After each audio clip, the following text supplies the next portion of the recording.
Today, just Ehren here, question period candidate. Happy Friday to everybody. It's been an interesting week in Parliament. Trudeau's testimony on Wednesday was a big deal, and we should be having an interesting Friday. I know that there's been a lot of votes and a lot of action going on. There's one taking place right now. And until we get a signal for the question period Canada, we're going to take a quick look at last night's,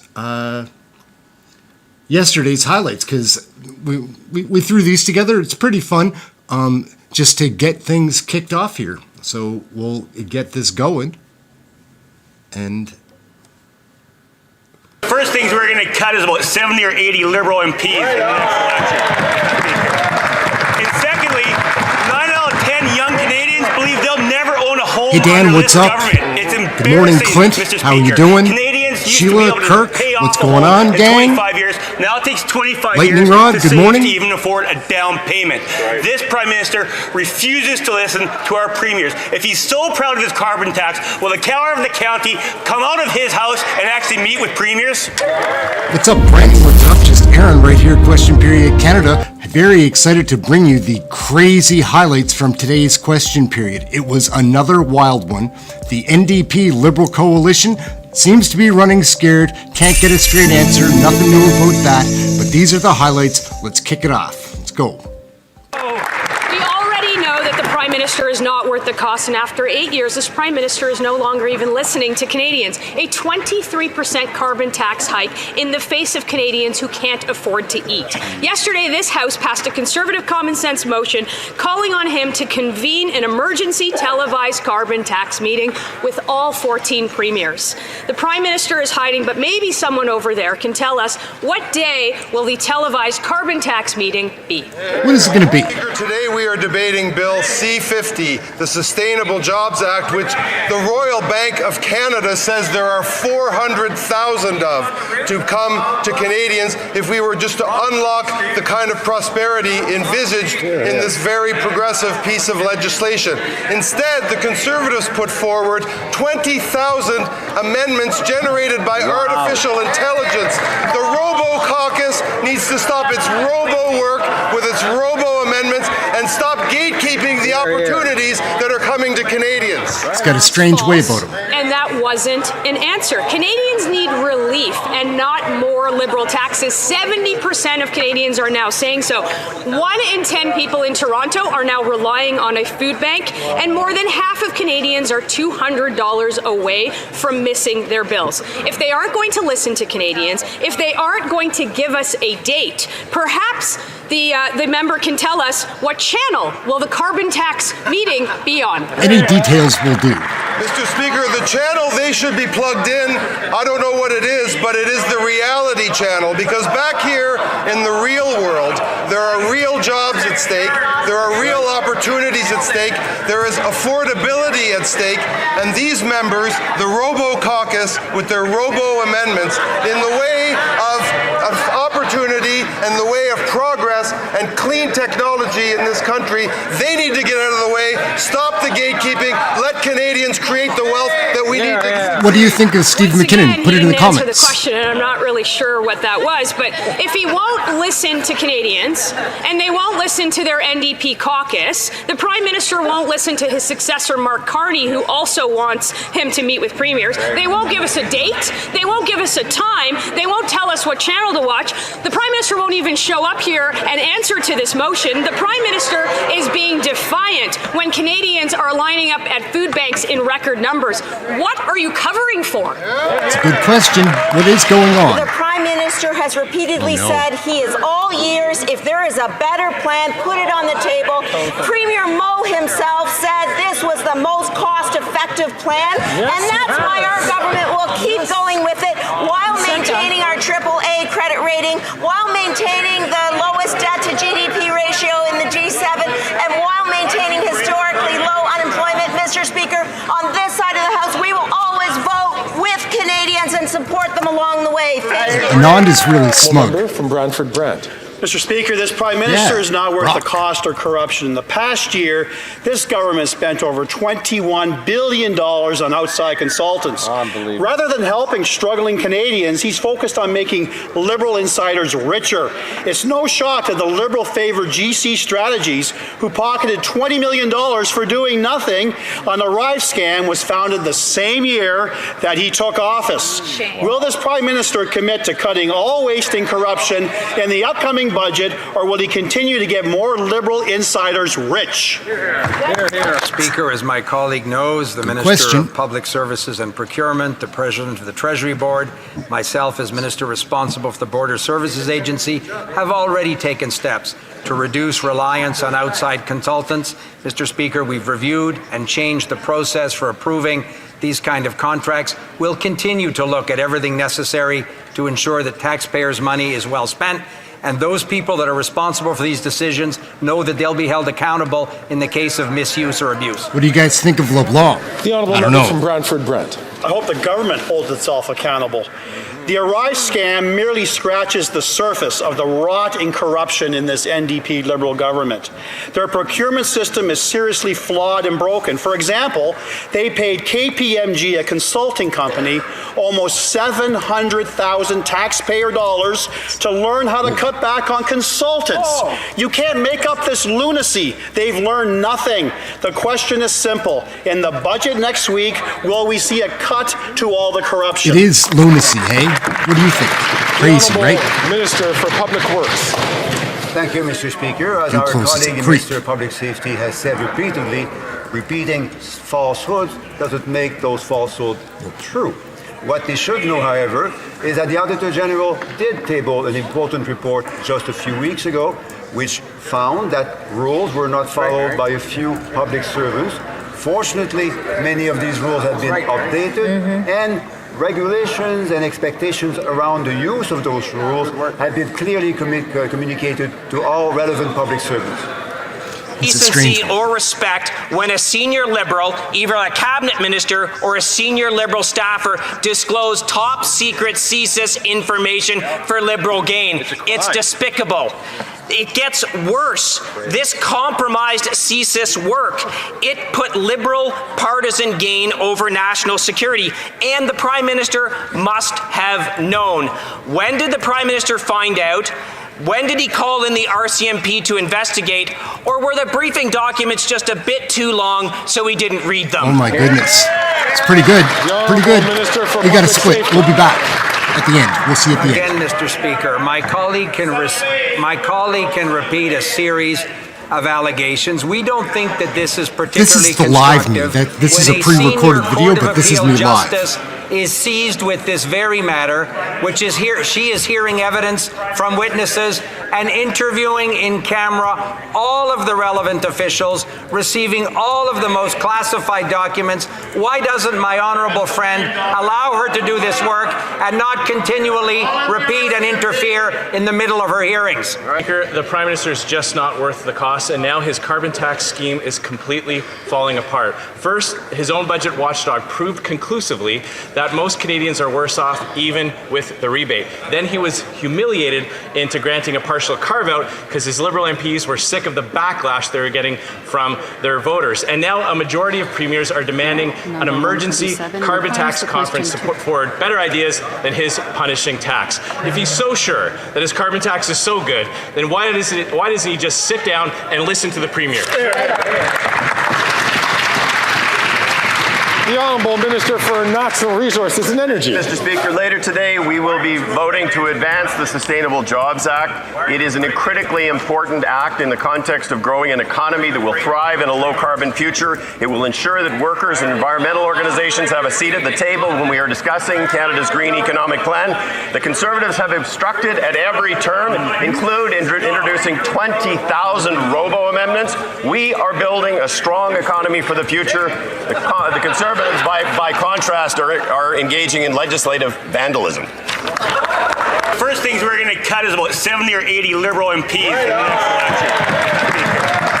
And secondly, 9 out of 10 young Canadians believe they'll never own a home under this government. It's embarrassing Mr. Speaker. Canadians used to be able to pay off a home in 25 years. Now it takes 25 years to save to even afford a down payment.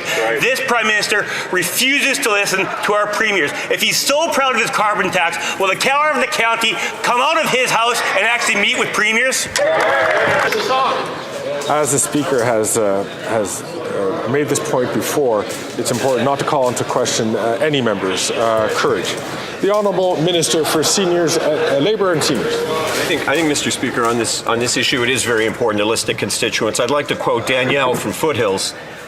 She said, "I do my family's taxes, so I know we got $850.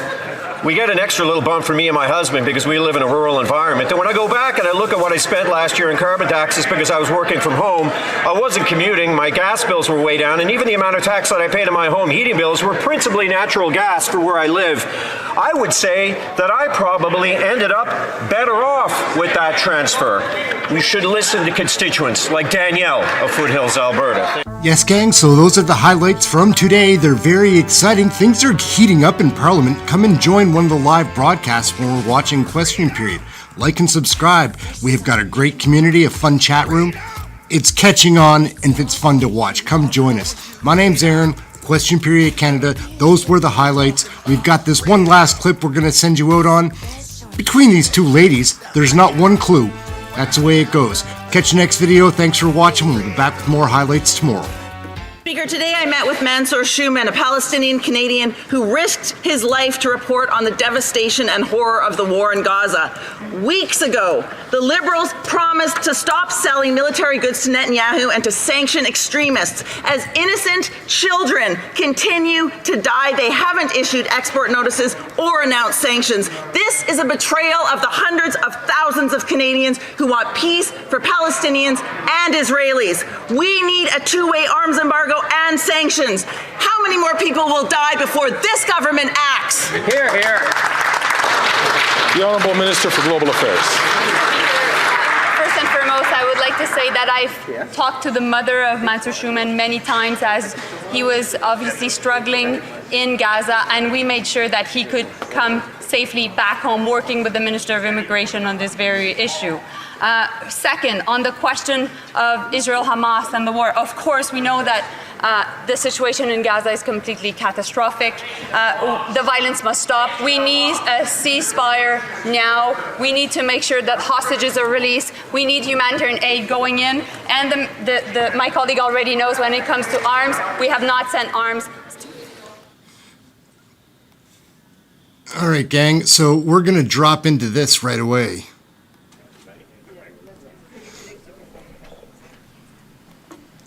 This is Danielle Smith, a speech from earlier today, I believe. All right, well, good morning, everybody. It's great to be here at the Canada Strong and Free Conference among so many. We're just waiting for a signal from leaders in CPAC. politics, leaders in business, leaders in the community. I was proud to share with everyone what's happening in Alberta and what kind of policy we're focused on, policy that is making life better for people who are struggling through no fault of their own. We're saying no to dangerous, safe supply drug policies. We're investing heavily in treatment and recovery for all those struggling with addiction. Since 2019, we've added more than 10,000 treatment spaces across the province. We're building 11 recovery communities across the province, 5 of which in direct partnership with First Nations and Métis. And just last week, we announced the creation of two new organizations, Recovery Alberta, which will be hived off from Alberta Health Services and be a new provincial health agency dedicated to delivering mental health and addiction support, and the Canadian Centre of Recovery Excellence, which will inform best practices and evaluate programs in the field. We are also undertaking a bold transformation of our healthcare system, arguably the boldest in the history of our province, in an effort to refocus a slow and outdated system and create a single, highly integrated, highly functioning system. And just the other day, we introduced the Provincial Priorities Act, which will ensure that cities and other provincially funded and regulated entities must have provincial government approval to receive federal funding. Because for years, Liberal governments in Ottawa, with almost no representation in Alberta, have been imposing their destructive agenda on Alberta taxpayers through direct funding agreements with cities and provincially regulated and funded organizations. We believe Albertans are entitled to their fair share of tax dollars and to have those dollars spent on Albertans' priorities. And we will ensure that happens. Alberta's not alone in this. Quebec has had similar legislation for years. And in November, premiers across the country were united in demanding that the federal government work with and through the provinces when making arrangements with municipalities. While we face a federal government bent on making life harder and more expensive for Canadians, we're listening and responding to the needs of Albertans. And we're ensuring that Alberta remains a land of hope and opportunity and freedom for all those who seek it. And with that, I'd be happy to take your questions. And we'll go with Ian first, then we'll come to you. Premier, do you expect any other provinces will follow you specifically on this provincial priorities approach that you've well, I can tell you when we were at the COF meeting, where it was first delivered to us by the Canadian Affairs Minister, I think is what he calls himself, from Quebec. They printed it off and everybody took a copy home. And we also had a statement in our communique that talked about how we believe that the federal government should be working with us rather than going directly to municipalities. So I wouldn't be surprised if others follow Quebec leads. As a follow, is the province prepared to replace the funds that you're hoping that municipalities and other parties are not going to take if this legislation goes through? Well, what I would hope will happen is that the federal government will work with us on our priorities for housing, for infrastructure, and for transportation projects like they do with Quebec. In Quebec, they announced $900 million to the Housing Accelerator Fund. In British Columbia, they announced $2 billion for their BC Builds Fund.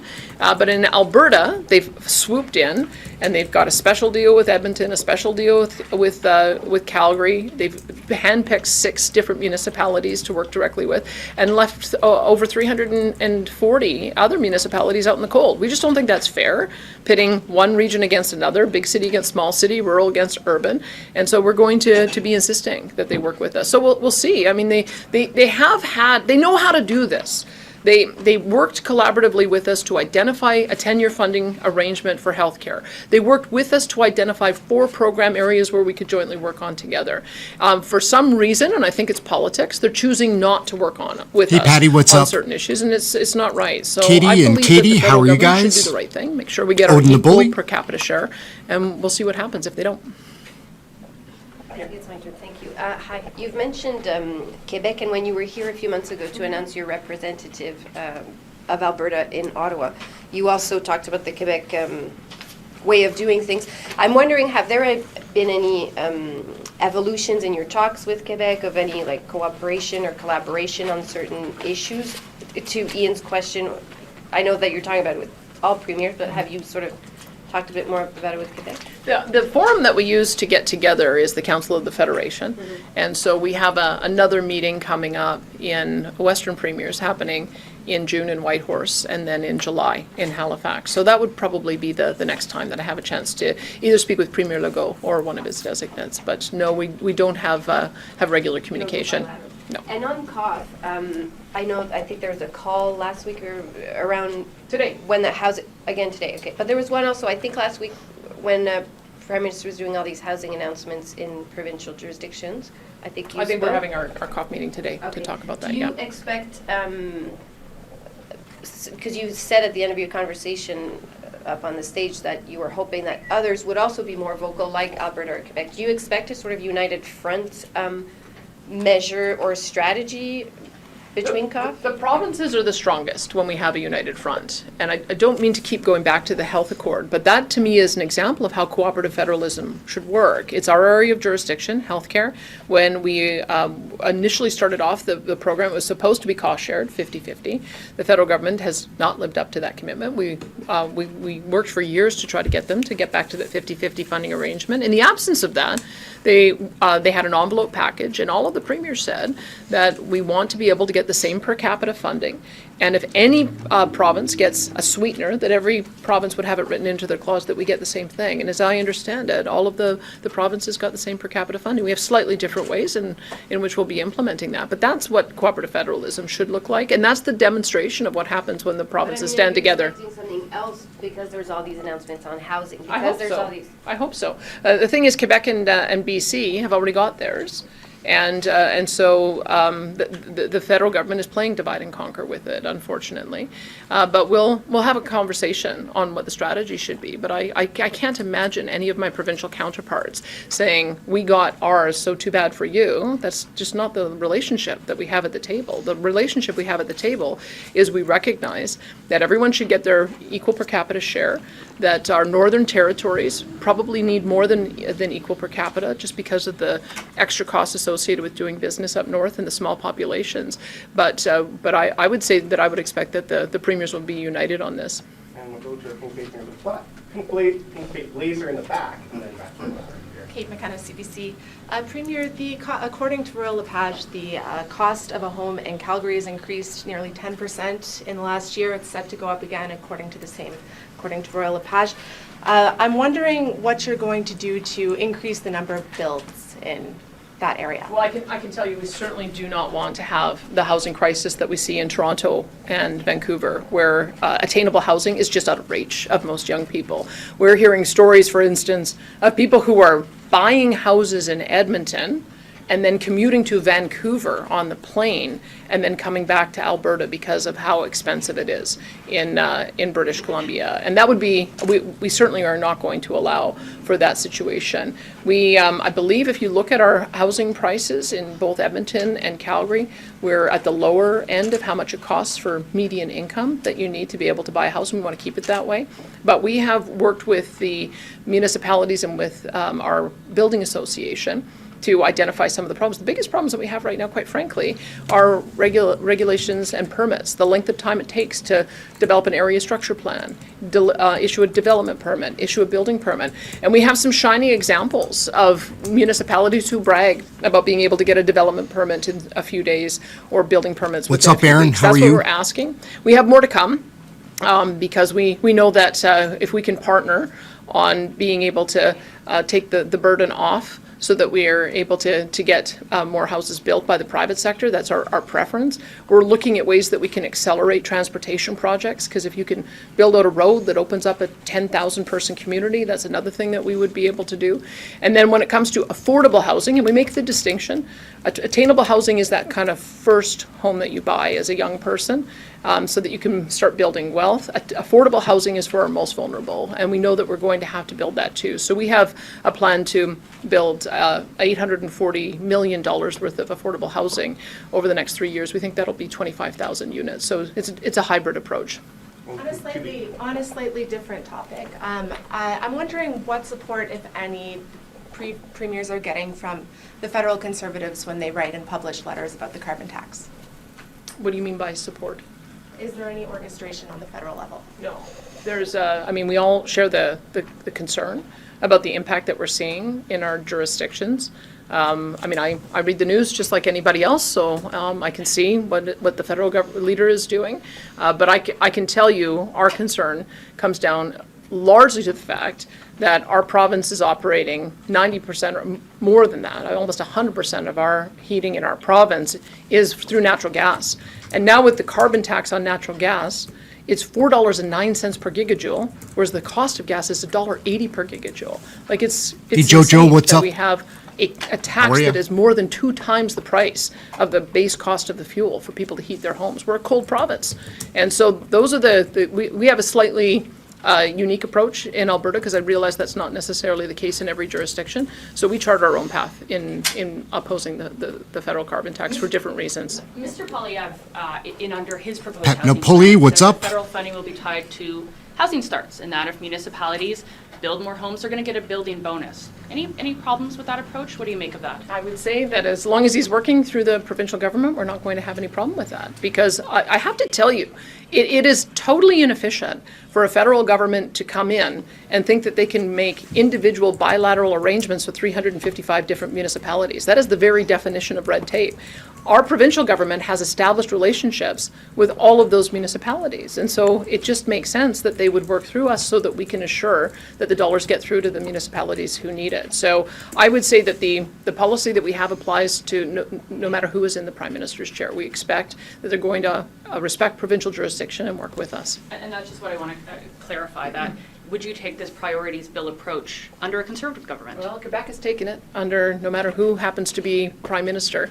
And I can tell you the frustrations that the premiers have. It hasn't, even in those provinces where they have a Liberal or NDP premier, they don't find that it's any less of a frustration that the federal government interferes in their affairs. So I believe that this is just the way cooperative federalism should work, regardless of who's in the chair. And we have time for 2 or 3 more questions. Ms. We'll Smith, go I'm just to, curious, sorry, do you feel the production of Canadian LNG would positively impact Ukraine's war efforts by negatively impacting Russia's GDP?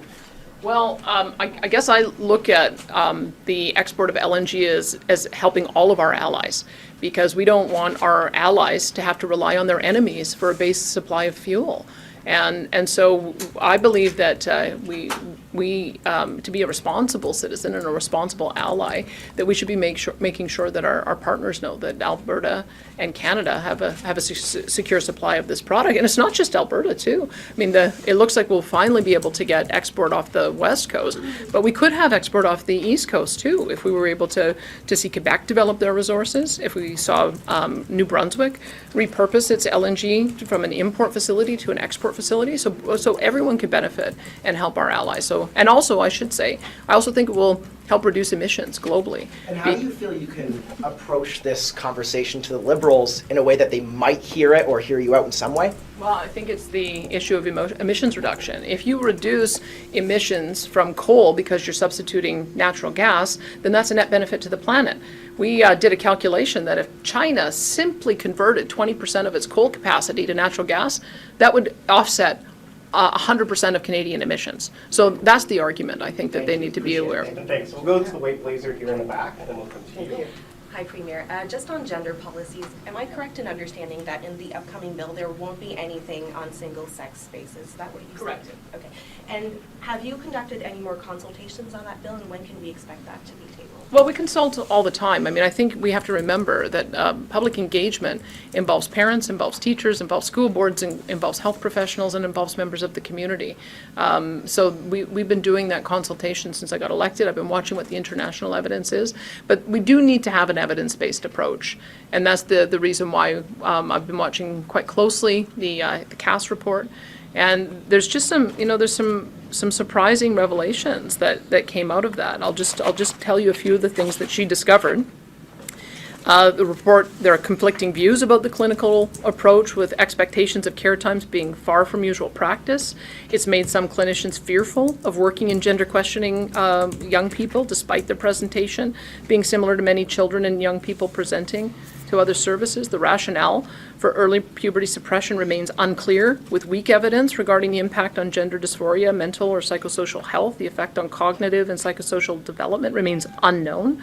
The use of masculinizing and feminizing hormones in those under the age of 18 also presents many unknowns, despite their longstanding use in the adult transgender population. I think this is not the approach we're taking right now is not a science-based approach. We need to get good information, and that's going to be principally about what we want to do with regards to young people. But when it comes to transitioning adults, we want to make sure they've got the support they need. We want to be able to ensure that they can get the surgery close to home, the surgical aftercare close to home, and the lifelong support with hormone therapy close to home as well. But that's a case study. What about Alberta consultations in Alberta? Yep. And again, when are you going to table it? We do public engagement all the time. So, yep, we'll be getting feedback on as we do the implementation. Hi, Madam Smith. My name is Alexandra Lavoie from Freeland News, and I would love to hear your thoughts on Justin Trudeau's refusal to meet with Premier about the carbon tax, and also of what he say about Premier spreading disinformation about it. Well, I can tell you his answer, that he met with the premiers in 2016. I think some agency, I don't know who was, pointed out that none of the premiers currently at the table were at the table in 2016. In addition to that, when they first implemented it, they talked about it having a $50 per ton ceiling. And then they got elected, and now it's $170 per ton by 2030. And when he's asked if it's going to go higher, he's not answering. So how high is this going to go? He absolutely needs to meet with the premiers to discuss this and hear the impacts, because I can tell you my view on it, and it's increasingly the view of the opposition NDP as well. We saw that last week, that they also agreed that that the Prime Minister should be meeting with us. In our province, we have a leadership race where NDP candidates are saying the carbon tax has failed. In Saskatchewan, the NDP is also opposed to the carbon tax. That's part of the coalition that we see that is propping up the Liberals right now. And the reason it's failed is because it's not achieving the outcome. The outcome is, are we seeing a reduction in emissions as a result of people paying more for gasoline and diesel and home heating? And the reason it's not working is because there aren't alternatives available yet. And if you don't have alternatives available so that people can switch out of natural gas home heating or switch to a zero emissions vehicle, then all it is a punitive tax. And I think it's the words of Stephen Guilbeault that makes the most damning case. He says it's not going to start working till 2060.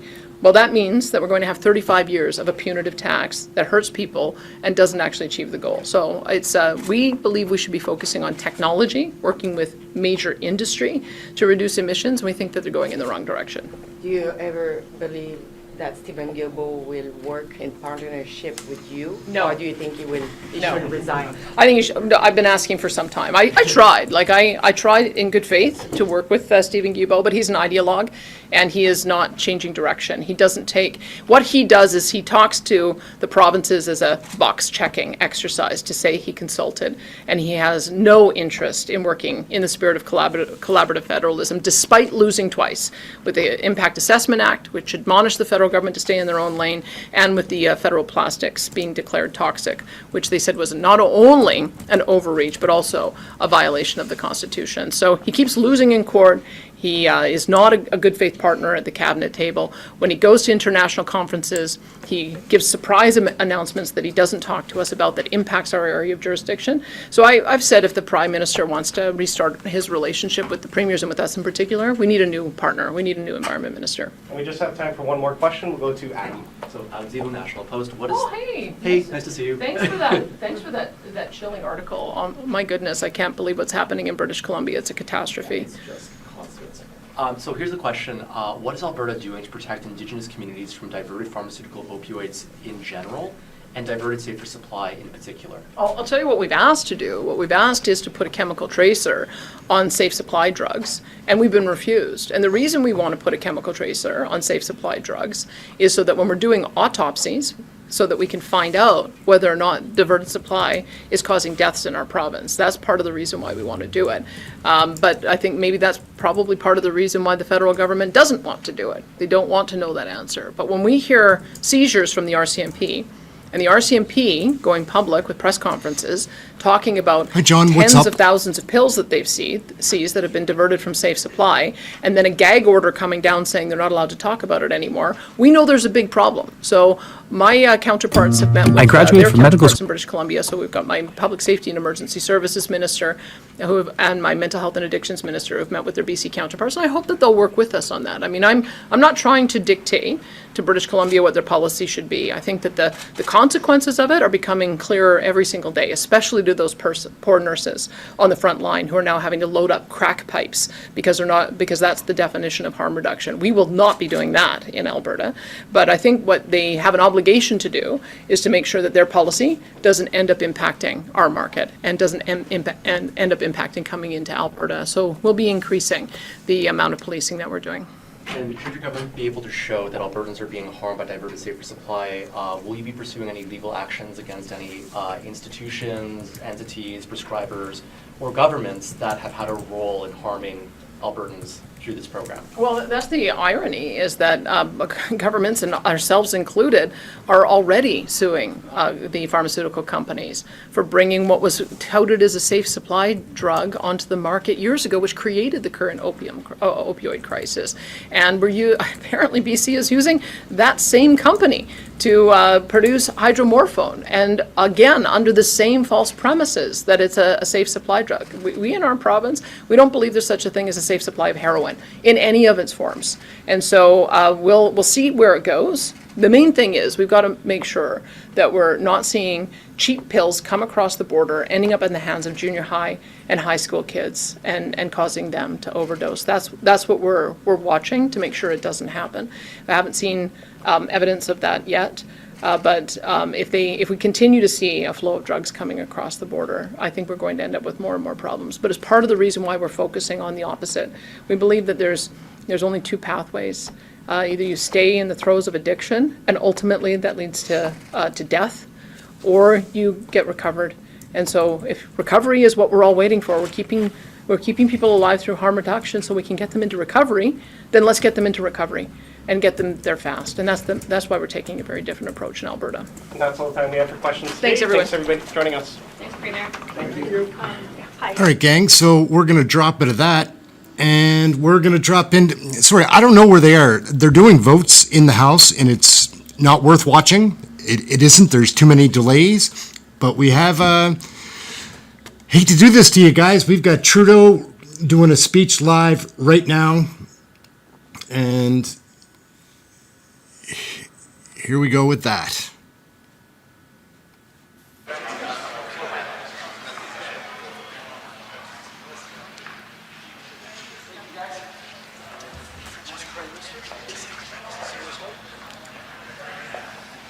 Look at how short that gentleman is. He's shorter than CHYSTIA Freeland.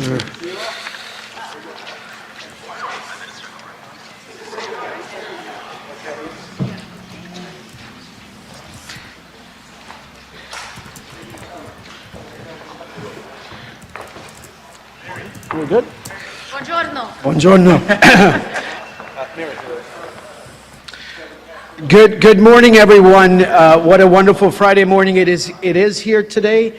Obviously, I'd like to welcome the Prime Minister, Deputy Prime Minister, all my colleagues here for a very special day. We are in the city of Vaughan, and in my riding of Vaughan Woodbridge. And here, I'd like to thank the Carpenters Union for hosting us again today. It's wonderful. The partnership and collaboration that we've developed over the years with organized labor is second to none, whether it's a labor mobility deduction, whether it's funding for UTIP. We are there with the hardworking men and women that build our communities and our infrastructure across Canada. Prime Minister, welcome to Ontario's construction capital. Vaughan, the city of Vaughan, over 1,630 companies that employ 50,000 people in construction, over 300 companies in the building materials. We are going to face the challenge head on building more housing for Canadians and the city of Vaughan, and the workers here at the Carpenters and across this wonderful city are going to meet this challenge head on. With that, Prime Minister, welcome and happy Friday.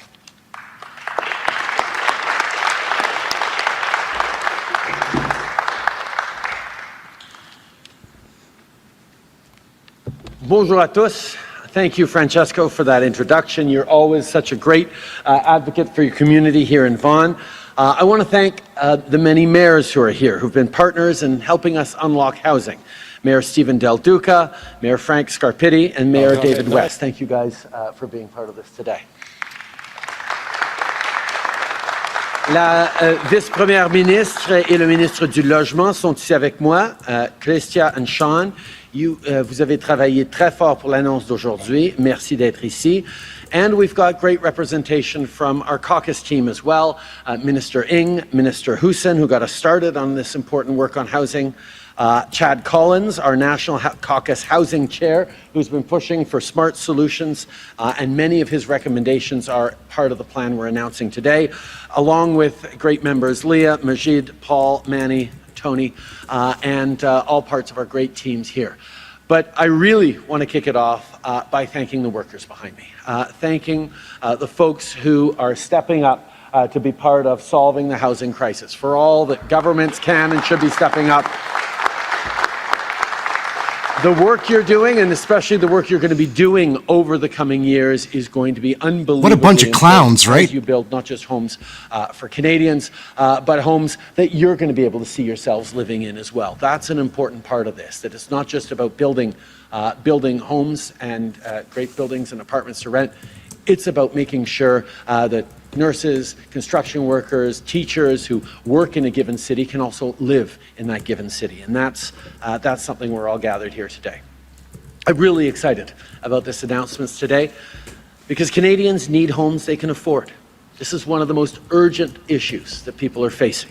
Think about the couple who just had their first kid and don't know if they can afford to upgrade from their one-bedroom condo.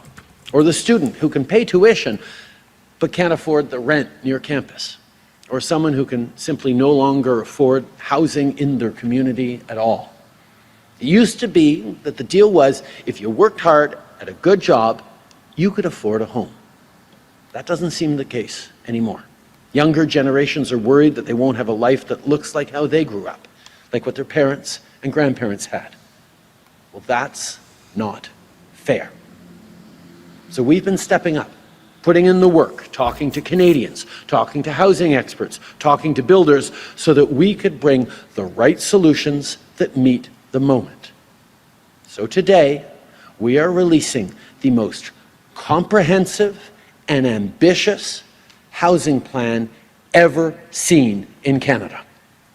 I don't think that's going to be good for Canadians, though. Their ambition at spending money? It builds on the Come on. sizable investments we've made over the years, and it goes a lot further.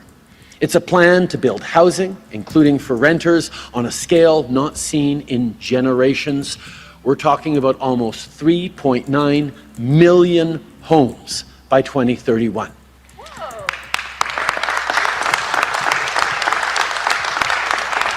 It's a plan that, at its heart, is a commitment to affordability. Our goal is that no Canadian pays more than 30% of their income towards their home. It's also a plan to make sure that we don't leave the most vulnerable behind, that we keep building housing for people with low incomes, and that we take action to address homelessness so people never have to resort to living in a tent. And it's a Team Canada approach that provides incentives for provinces, territories, builders, and nonprofits to come on board. The math is simple. If we can increase housing supply, we can bring down prices. And we're going to need the know-how, abilities, and determination of workers like the ones here behind me today. I want to give another shout out to the members of the Carpenters Union. Jason, thank you for your leadership specifically. A lot of union workers are going to be part There's a lot of getting clowns this in the done. frame right here. You're going to be Me being very, one, very I busy. guess. The construction industry will need reinforcements to get all this work done. So as part of our plan, we're going to be increasing support for workers in the skilled trades, creating apprenticeship opportunities for the next generation of workers, creating opportunities for young people, and investments to cut red tape for those with foreign credentials. Dans le cadre de notre plan, on va soutenir les travailleurs de la construction pour développer notre main-d'œuvre et bâtir le Canada. We've made a promise to Canadians that we were going to solve the housing crisis. So we rolled up our sleeves and we got to work. No ideas were off the table. No stone was left unturned.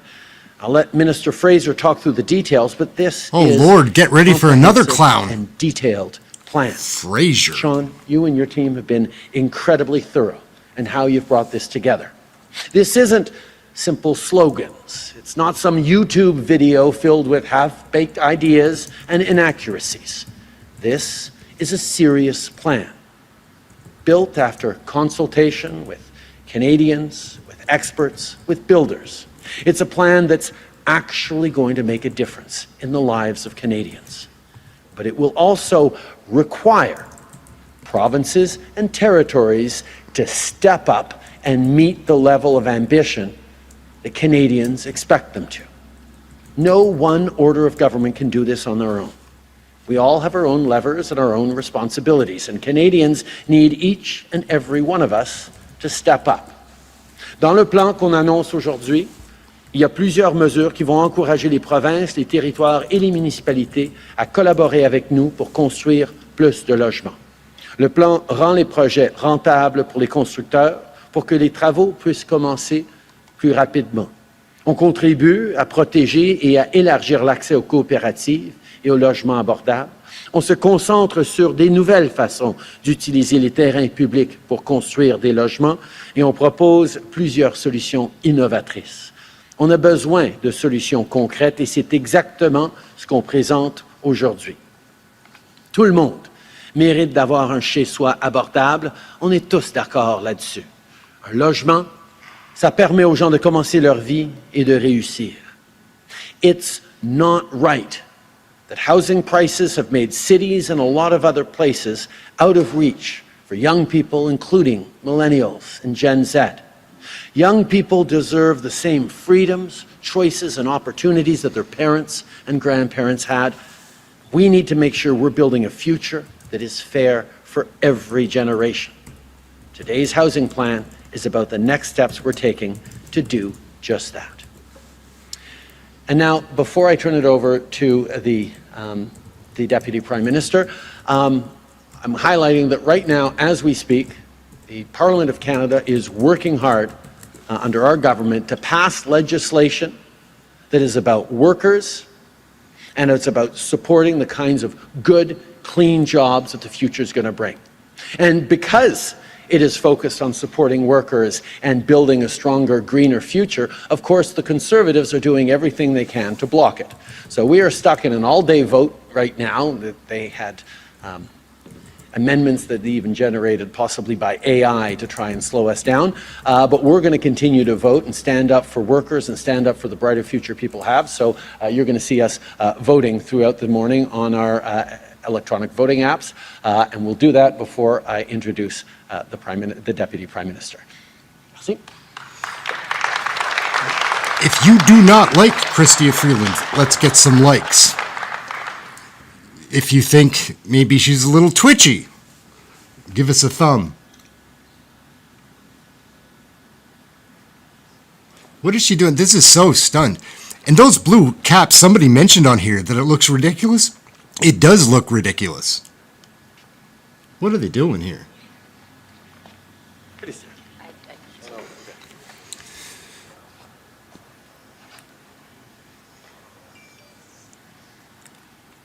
What are the, see, photo ops, right? They always talk about these things, but they care so much. Do they not know a nation is waiting live for whatever? Yep, sure.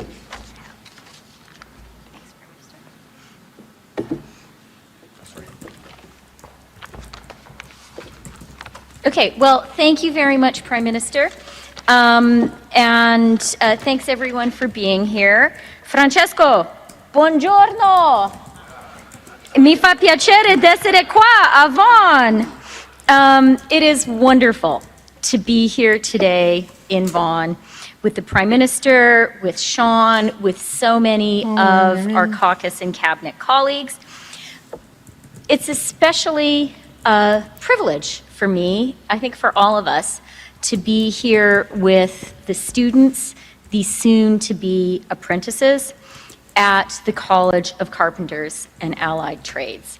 And I have to say, those conversations we had just a minute ago were really inspiring, really, really moving for me. I talked to one young soon-to-be apprentice called Jordan, and he said he's really excited that one day he is going to be building the schools and the hospitals that his neighbors, his family use, and how proud that makes him. Isn't that a great sentiment? And it is so true. Another student said to me, you know, I asked, how do you guys feel? And I use guys in an inclusive sense. How do you feel about getting a job when you're finished here? And they'll be done in 5 weeks, and then they will be a first-year apprentice. And one student said, I feel really good about it. Canada is a growing country. And if you are a skilled tradesperson, if you are a carpenter, you're gonna have a good job. That is so true, and it works the other way too. As a growing country, we need our skilled tradespeople. We need our carpenters. We are literally counting on you to build our growing country. And I just want to say thank you so, so much. I am inspired by every single carpenter, every single apprentice, every single student here, and we all should be, and I think we owe them our thanks.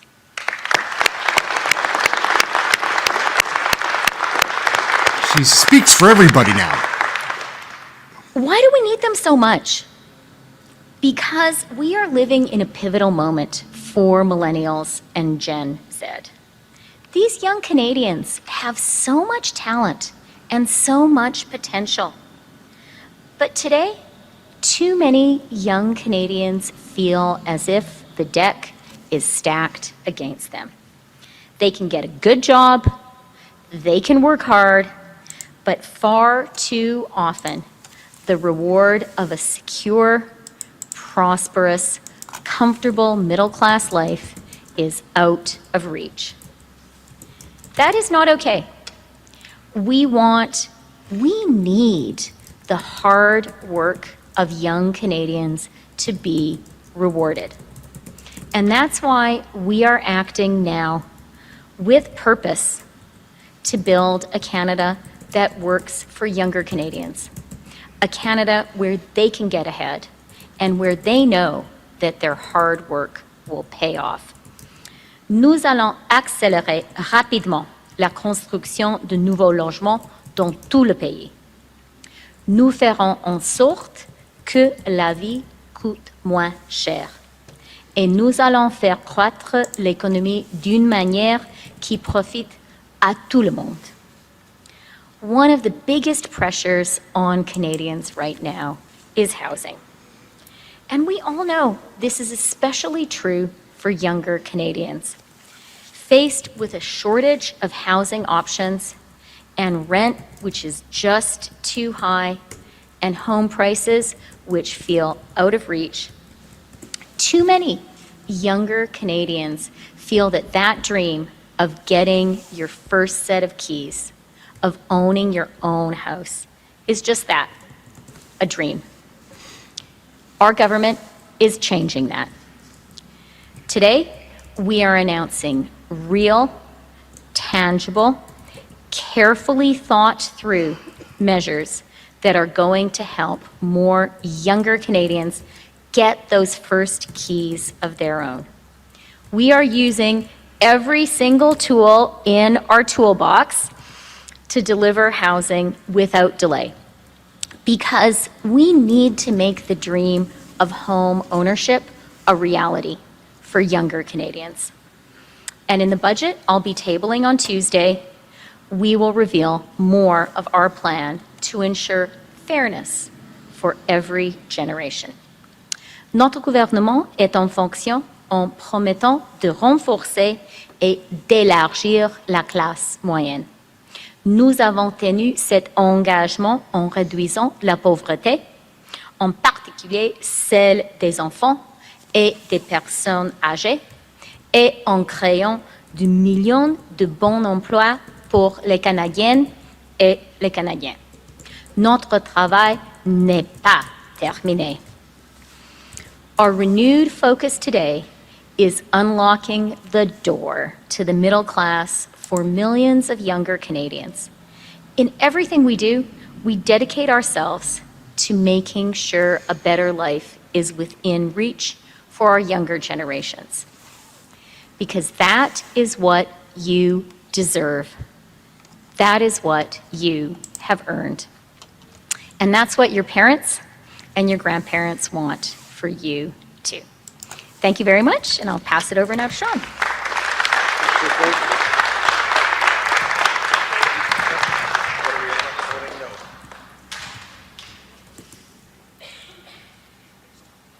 It's the weirdest intervention.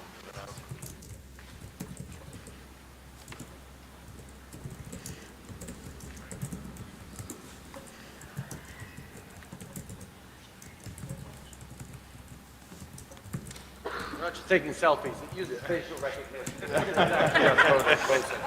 These guys are clowns, man. Come on. They don't even know how to work their phones, I doubt.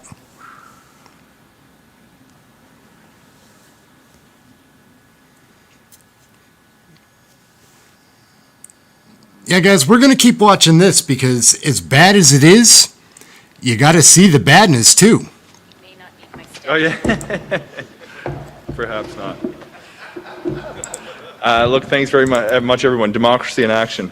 Watch these clowns. Yeah, democracy in thank you to action. everyone for being here, in particular to the workers and apprentices who were studying to get the skills that are going to help build our way out of the housing crisis. To my colleagues, in particular, Minister Hussein, who preceded us and set us up for a lot of the success we're going to enjoy, and absolutely deserves Round of applause. Chad, some of our municipal leaders, Leah, Paul, oh geez, everybody's here. My God, Majid, Manny, Sorry Tony, for anybody everybody's feeling terrific. nauseous I after really wanna say watching this thank you video. because we can't What are you gonna do? get very far on our own. We are going to solve the national housing crisis, and this is our plan that's going to help us do it. I know we're going to solve the housing crisis because I know what Canadians are capable of. Before I walk you through some of the measures, I just want to tell you about some of the people and organizations who are actually inspiring what we're doing today. This plan is inspired by people like John Wesley Chisholm, who's building a housing development in a small community called Musquodoboit Harbour, working with volunteers like Brian and John and Karen, builders like Mike, who are actually going to meet the housing needs of an entire community.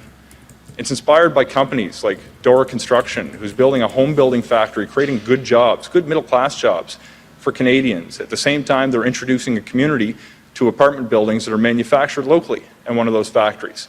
In fact, someone from the company called me 10 minutes before our announcement today to talk about another opportunity to add 10,000 homes to the national supply by incentivizing more factory-built homes. It's inspired by projects like Cody's Place, a project that's providing housing to low-income families and is actually supporting local home builders when they place their orders to build out more units.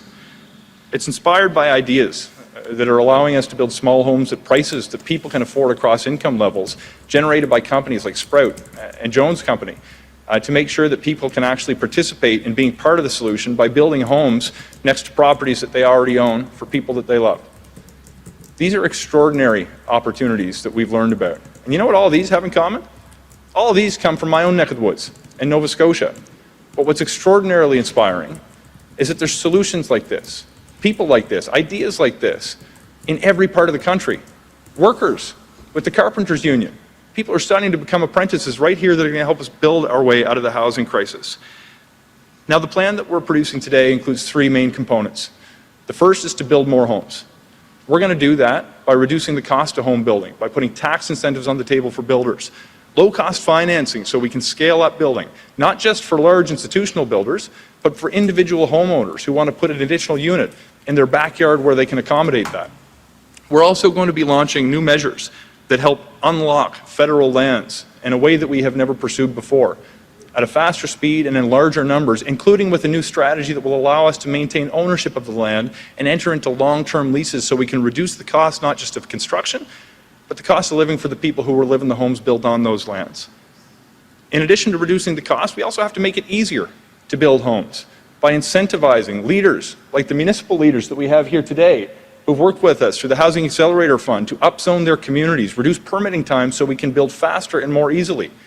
We're also going to be putting more infrastructure money on the table to help ensure the communities are prepared for the homes that we need to build. In addition, we're going to make sure that we change the way that homes are built by making major investments to train and scale up the Canadian home building workforce, to more quickly and more easily recognize the credentials of those who were trained in another country, and to ensure that we're incentivizing home manufacturing in factory settings so we can increase home building at a scale we've never seen before. We've got new measures to make it easier to rent or buy, including a renter's bill of rights, including a renter's protection fund, including using your rental history to establish a credit, new supports to help people save up for a down payment and to reduce the monthly cost of a mortgage. And we can't forget that we have a responsibility to help some of the most vulnerable in this country. We're putting additional investments on the table to build out affordable housing because the cause of homelessness is not a person's family history. It's not just mental health or addictions. It's a lack of adequate affordable housing. We're also putting more money on the table to help nonprofits acquire properties that are available to low-income families today to keep them affordable forever, and putting additional supports directly for communities who are working to end encampments by transitioning people to durable housing solutions. Folks, we're going to lead, but we can't do it on our own. We need provinces and territories to match our ambition. We need municipal leaders to adopt faster permitting process and more permissible zoning processes so we can actually build more homes in communities that already have the infrastructure to support them. To cities, it's time to legalize more kinds of housing. We need to work together across levels of government to incentivize home builders and support the organizations that are helping people who need a home themselves. We have a choice to make, not just as a federal government, but as a country. Do we want to talk about the housing crisis, or do we want to solve it? I want to tell you exactly where the federal government stands. It's time to build, and we're going to bring Canadians along with us. Thank you so much. Thank you, Minister. We'll now begin the media availability. One question, one follow-up. First question goes to Sarah. See what CBC has teed up for our Liberal friends here, Testified this morning that even our though smug he may not have clowns. read the briefing notes word for word, he did warn your government about Chinese interference, including that the PRC clandestinely supported a candidate. Why didn't you act? Is it because you don't have trust in David Vigneault? I have tremendous trust in our intelligence agencies, as I testified to. They do really important work to keep Canadians safe. And the conversations that we've had with them since 2015 about the reality of foreign interference is exactly why we stepped up with so many brand new mechanisms so that our country can stand stronger and clearer against foreign interference. That's why we created the National Security and Intelligence Committee of Parliamentarians over the objections of the Conservatives. It's why we created NCIRA. It's why we moved forward with the SITE task force of security agencies to lean in to what's happening in terms of foreign interference and security every day during our elections. It's why we have a panel of 5 top civil servants to weigh in on that. No government in the history of the country has ever taken foreign interference as seriously as we have over the past number of years in terms of the institutions, the measures, the new tools that we've developed. But as the Director of CSIS highlighted, there's always more to do, and that's why we're continuing to work to move forward on new initiatives like our National Security Council, for example, that we've created. There are many things to do, and we're going to continue to work on them and keep Canadians and our democracy safe.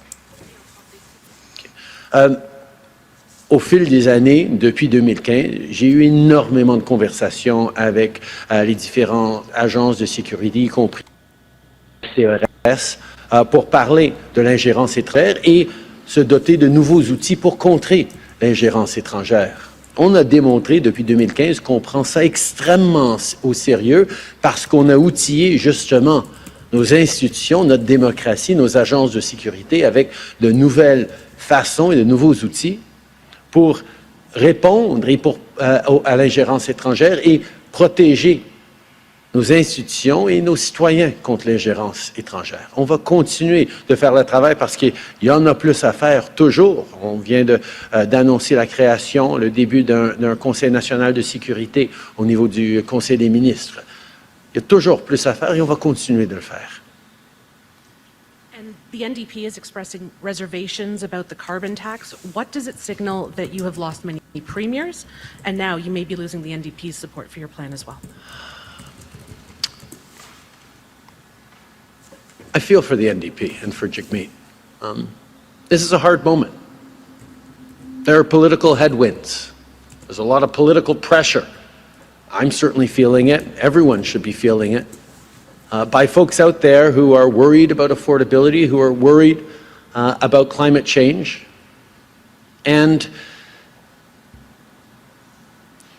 I don't know, my perspective is this is a time to actually do more to fight climate change, not less. To do more to put money in people's pockets. And it's not a handful of Conservative politicians and premiers that are going to turn me away from continuing the fight against climate change, the fight for a better future, and the fight to put more money in people's pockets. So I don't entirely understand the position of the NDP in pulling back both from affordability measures and from the fight against climate change, but I can assure everyone that this government, my government, will continue to step up on the fight against climate change. We'll continue to put more money in families' pockets. As of this coming Monday, the 15th, families right across the country in federal carbon He's going to do it again. He's going to say all this BS. Will be receiving the CCR in their bank accounts, the Canada Carbon Rebate, that will give them more money up front than they will be, on average, paying out with the price on pollution. That's extra money for affordability, for groceries, for costs that families are facing. The Conservatives are telling everyone they will take away those carbon rebate checks and step back in the fight against climate change. It's unfortunate that their arguments seem to be resonating with the NDP. But this government will continue to be steadfast in putting more money in 8 out of 10 Canadians' pockets with the Canada carbon rebate, particularly middle-income and low-income families, and continuing to fight against climate change. And on the issue of industrial pricing that the NDP is suggesting, that's a great idea. That's why we have it in place. That's why we're doing that. That's why we're making sure that heavy emitters pay for their pollution as well. But it's also why, recognizing that big companies often pass on costs to citizens, that we will be putting more money in citizens' pockets as we continue to step up in the fight against climate change. Thank you, Prime Minister. We'll take a quick pause for a vote. Oh, thank you. They're taking a pause for more pictures. Guys, this is incredible.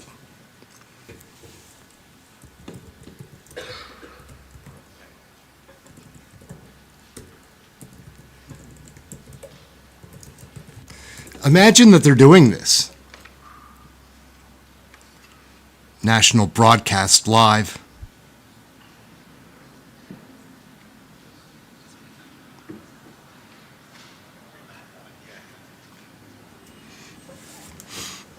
It's not a democracy, that's why.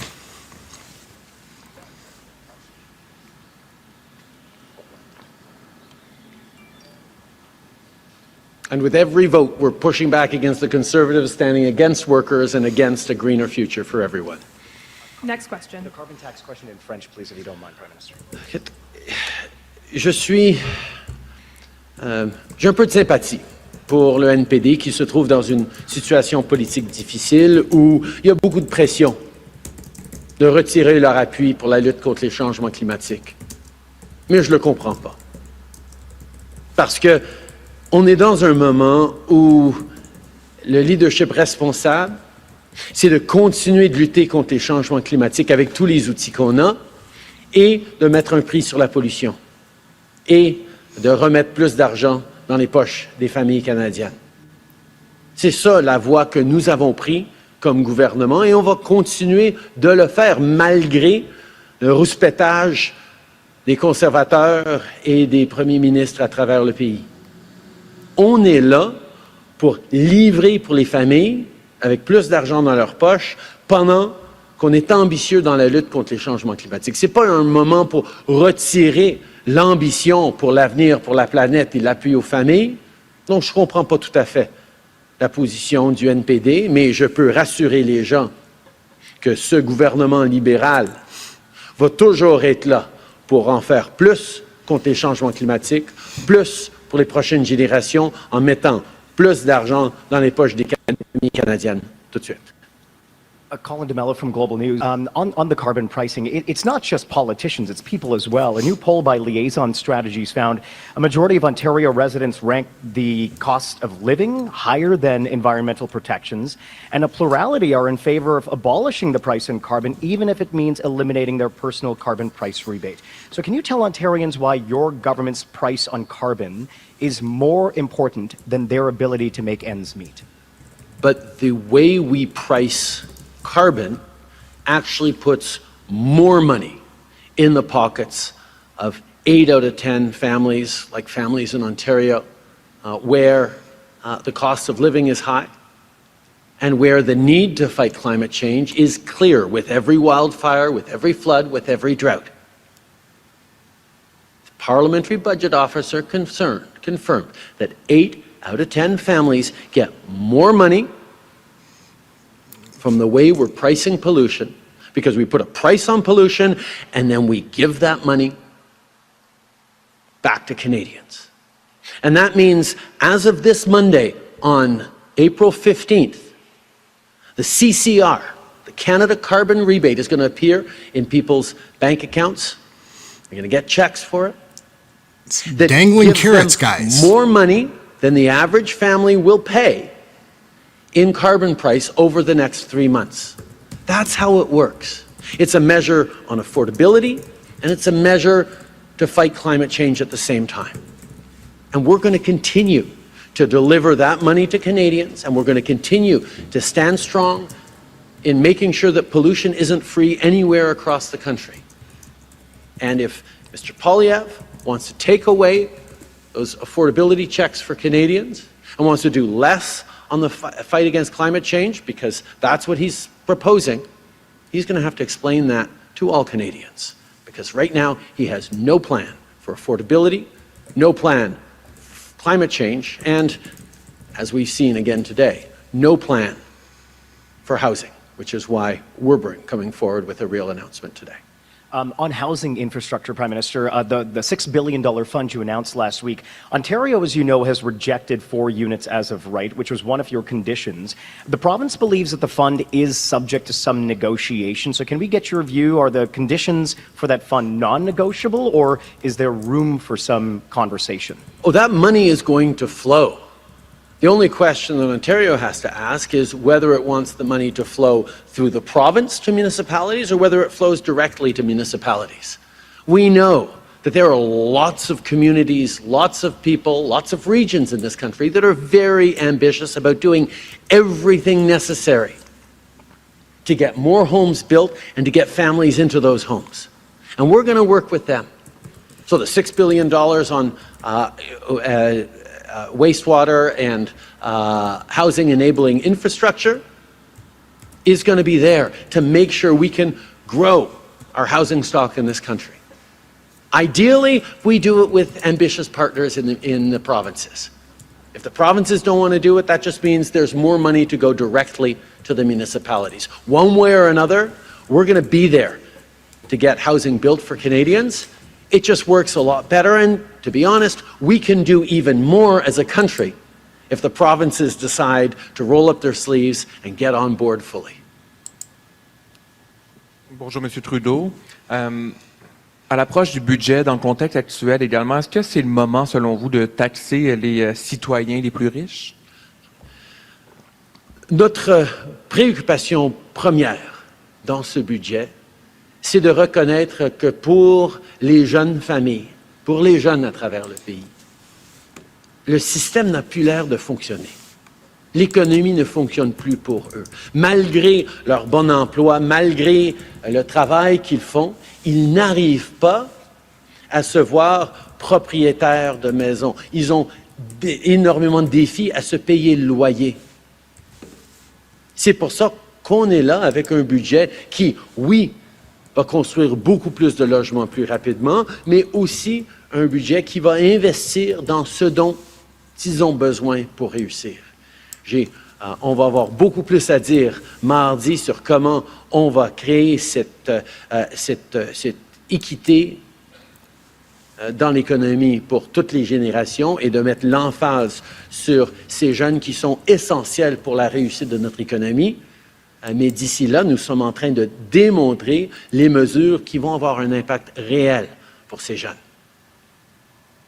Mais est-ce que les plus fortunés, les grandes entreprises aussi devront contribuer davantage, à votre avis?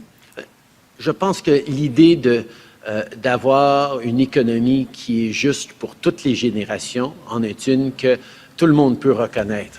Quand je parle à des jeunes familles, quand je parle à des travailleurs, et ils me disent que, écoute, ils ne voient pas leur avenir avec les mêmes opportunités, les mêmes possibilités que la génération de nos parents, de nos grands-parents.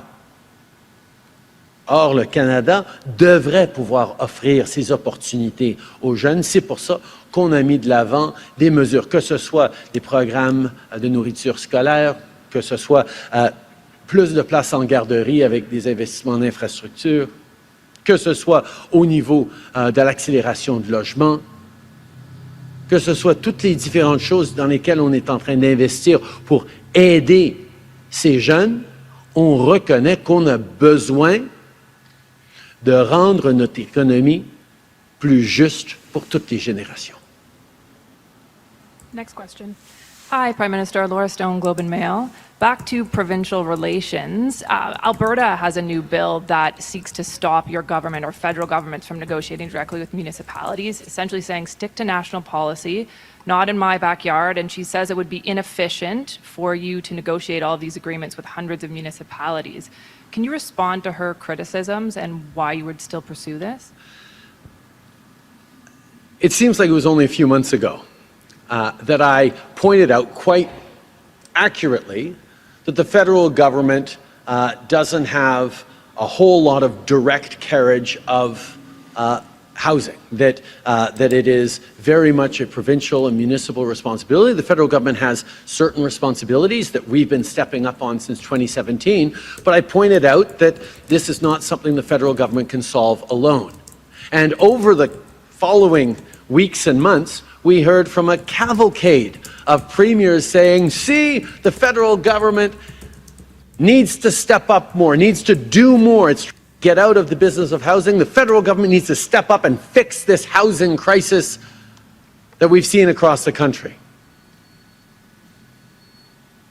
So we are.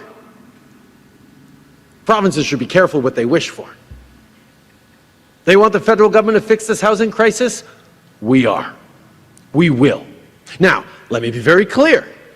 It'll be much better if the provinces continue to step up with significant ambition. Right here. And we've seen a number of provinces do that. When we announced the Housing Accelerator funding, $4 billion across the country, Quebec said, you know what? We'll actually match the $900 million you're sending to municipalities in Quebec. We'll double it, and we'll do even more, even faster. BC came forward and said, you know what? There's a BC Builds program we've wanted to build around affordable housing.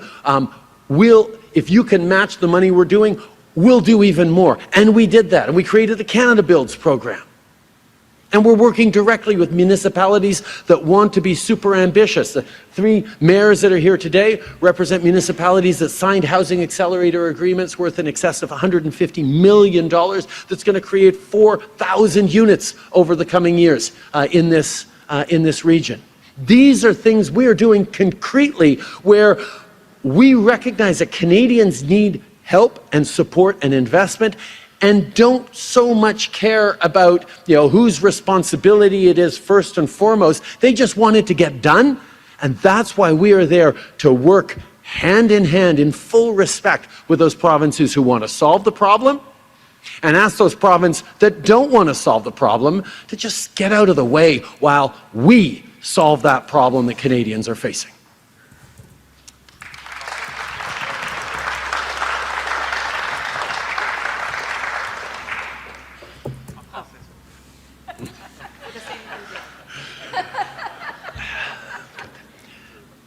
Il y a plusieurs mois, quand j'ai souligné que le gouvernement fédéral ne pouvait pas seul réussir à résoudre la crise du logement, on a entendu des conservateurs, des premiers ministres à travers le pays se plaindre que le gouvernement fédéral devait agir, devait résoudre cette crise du logement à laquelle les Canadiens font face. Alors, on est en train de le faire, et là, ils chignent parce qu'on est en train d'agir pour lutter contre la crise du logement. C'est un peu ridicule.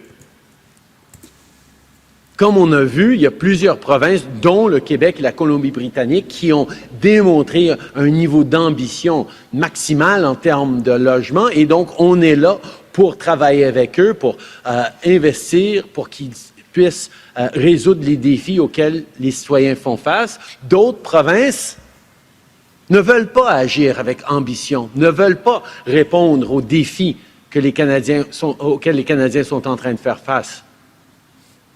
Alors, en tant que gouvernement, on a dit, bon, si les provinces ne veulent pas agir, nous, on a les moyens d'agir.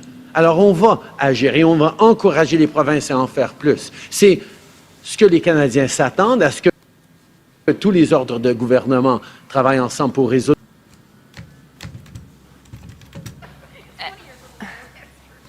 And Prime Minister, back to the foreign interference inquiry, much has been made of your admission, I suppose, during the testimony that you rarely read all of your intelligence briefings, or that you don't read them all. Are you going to do that now? I read everything that is put in front of me. A prime minister Straight takes up liar, man. massive amounts No, of he doesn't. information and reads He said the massive other day amounts he of doesn't. documents. I expect anything that is of particular Hard to high fu- importance he's frustrating or to watch, guys. relevance to be elevated, and that's what happens. Last question. Last question, we'll be on to something else. Good afternoon, Prime Minister Malhamid with the Canadian Press. With the change in the NDP's position on carbon pricing, are you worried that the NDP is going to stop backing up your government in Parliament? I've spent a lot of time talking with Canadians across the country, particularly progressive Canadians, and I don't think there's a single NDP voter out there that doesn't want us to all do more in the fight against climate change.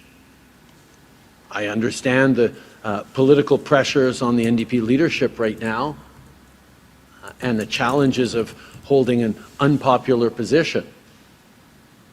But doing the right thing should be something that progressive voters in this country can count on. This government will continue to stand up in the fight against climate change, to do everything with all the tools necessary to fight climate change and to protect our planet for future generations, while continuing to put more money in the pockets of 8 out of 10 Canadian families right across the country. I'll leave it to Jagmeet Singh to explain why he's stepping back from the urgency both of the fight against climate change and the need to put more money in families' pockets. But I can tell you that this government will continue to be steadfast in putting a price on pollution and giving that price to Canadians to help with affordability. Thank you, Prime Minister. That concludes today's press conference. Merci beaucoup tout le All monde. right, thank goodness. Thank goodness, everybody, that's over. So, I've got another piece here for us to check out. We're going back to Danielle Smith. And that's going like this. So here we go. Thank you for the warm welcome. And thanks to Hardy for the great introduction. I think he's as surprised as I am to see as many people in the room after the hospitality suites last night. So thanks for getting up early this morning. And it is great to be back at the Canada Strong and Free Networking Conference. And it is great to be back in Ottawa. Really it is. I know you may not think that coming from Alberta, but hope and renewal are in the air, and I'm not just talking about the beautiful spring. You tend to get that a little bit earlier than we do in Alberta. The winds of change are blowing, and I think we can all feel it, can't we? Yeah, and once again, we can, truly. And I am proud to be here among so many passionate conservative leaders, leaders in politics, leaders in business, and leaders in community. I believe our movement is having success right now because we have so many leaders who are willing to lead with conviction. People like, of course, the Honourable Scott Moe in Saskatchewan, and people like the Honourable Tim Houston in Nova Scotia. And I gather you heard from him yesterday, the Honourable Blaine Higgs from New Brunswick. And yeah. And of course, how can we forget people like the Honourable Pierre Poilievre, the future Prime Minister of Canada, right here in Ottawa. Also, people like my friend Jamil Javani, the past president of the Canada Strong and Free Network, and the new Conservative Member of Parliament from Durham. When Jamil ran for his seat, the Liberals threw every nasty attack at him that they could. They called him names, they tried to undermine his accomplishments, they tried to create a false narrative about him, but of course it didn't work. And Jamil told us his story long before the Liberals ever saw him coming, and that made him bulletproof, winning an unbelievable 57% of the vote, the largest federal Conservative victory in Durham in the past 20 years. That's an amazing accomplishment. Now, I saw a little bit of this myself, because in Alberta, we are not strangers to nasty, personal, baseless attacks from our opponents in the NDP, and of course, in the media. In fact, we're pretty used to them. I have an MLA last week who identified the NDP formula, and I'm pretty sure it's the Liberal formula as well. First of all, they identify a problem. Second of all, they propose a solution that will make it so much worse. And then third of all, they use fear and smear to prevent people from hearing our solutions. And their playbook hasn't changed. But you'll notice that their old tricks aren't working the way they used to. And I think it's because we have a new generation of leaders who refuse to cower in the face of nasty personal politics. And more than that, in Alberta in particular, and I think among my colleagues as well, we're focused on policy that's making life better for people who are struggling through no fault of their own, and not just fiscal policy, but policy across the whole of government. Here's just a few things that we're doing to make life better in Alberta that don't fit the traditional Conservative stereotype, but which I'm proud to support as a Conservative leader. A long time ago, and it may have been at a predecessor conference like this or at Civitas, I always identified as a fiscal Conservative, and I think the fiscal issues are really important, and you can see that in the way we've put forward a balanced budget, the way we're paying down debt, the way we're putting money into our heritage savings account, the way we're limiting year-over-year increases in operational spending. Those are things that people expect of us. But we still bring in $73 billion worth of revenue. And so we have to have a cohesive social platform and a cohesive social policy about how we're going to address that. That was something that one of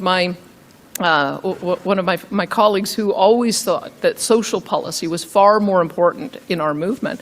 And so you'll see that we have a Conservative vision for how we deliver healthcare and mental health and addiction and education and public safety and address homelessness and addressing the issues of our most vulnerable. And I'll go through some of that here.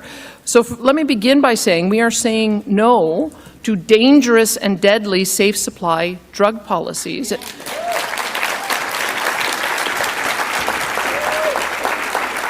And we're investing heavily into treatment and recovery for all those who are struggling with addiction. It's becoming known as the Alberta model. And last week we had 2,000 people come from all over Canada and around the world so that they could look at what it is that we're doing there, including signing an MOU with our friends and neighbors in Saskatchewan and Ontario. So let me tell you what we've done. Since 2019, we've added more than 10,000 treatment spaces across the province. We eliminated user fees that were in place by the NDP government, a $1,250 a month. We eliminated that monthly user fee that was once a barrier to treatment for those who went into a publicly funded bed. We're also building 11 long-term recovery communities across the province, 5 of which are being built in direct partnership with First Nations and Métis. We're also expanding same-day access to life-saving treatment and medication anywhere in the province through what we call our virtual opioid dependency program. There's 8,000 people on this. And it's Suboxone and Sublocade. It's a replacement so that they can begin to get onto the pathway of recovery. And just last week, we announced the creation of 2 organizations, Recovery Alberta, which will be a new provincial health agency hived off from Alberta Health Services, dedicated to delivering mental health and addiction support, and the Canadian Centre of Recovery Excellence, which will inform best practices and evaluate programs in the field. Now, I want to compare that to what we're seeing with the NDP, because the worst case example of it is what you're seeing all down the West Coast, and the heart of it is policies that started focused exclusively on harm reduction about 20 years ago. But look at what has happened. Harm reduction became decriminalization, which became legalization. And now let me tell you what they're doing on harm reduction. You should be watching what Adam Zebo is writing on this. He's doing remarkable work on it. But I want to quote from Lily, who is a Vancouver Island nurse, because the nursing staff are coming forward. I don't know when the NDP stopped caring about our frontline health professionals, but tell me if you think this is a safe environment. Lily said, nurses at her hospital are expected to provide a multitude of harm reduction services. Lily said, including pouring alcohol for patients and preparing their meth and crack pipes. Quote, we've been told to give them whatever they want, so they'll come back and ask for 20 pipes because they go out to the street and sell them. Even though everyone knows that patients resell this drug paraphernalia, she and her colleagues cannot withhold supplies, she said. That's what's happening under the NDP drug policy in Vancouver. There's another story in that article talking about a nurse who had just given birth, became a new mom, and her doctor told her to stop breastfeeding because of her exposure to secondhand fentanyl smoke impacting her child. That is what NDP drug policy looks like. And that's why we have a better solution, and we're going to be continuing to push it. We're also saying enough is enough when it comes to crime and social disorder in our communities. We're investing to hire, train, and deploy more police officers, sheriffs, community partners in towns and cities. And we've been clear we won't let Albertans freeze in gang-run encampments. Instead, we're creating a navigation and support center as a single point of access to housing, addiction treatment, and other support. So let's remember what the left wants. The left wanted to defund the police. They've demoralized our frontline police officers, which makes it very difficult for them to be attracted into that line of work. We've turned that around because we love our frontline police officers, especially our sheriffs, which you will see that there will be more and more of them being hired. We also...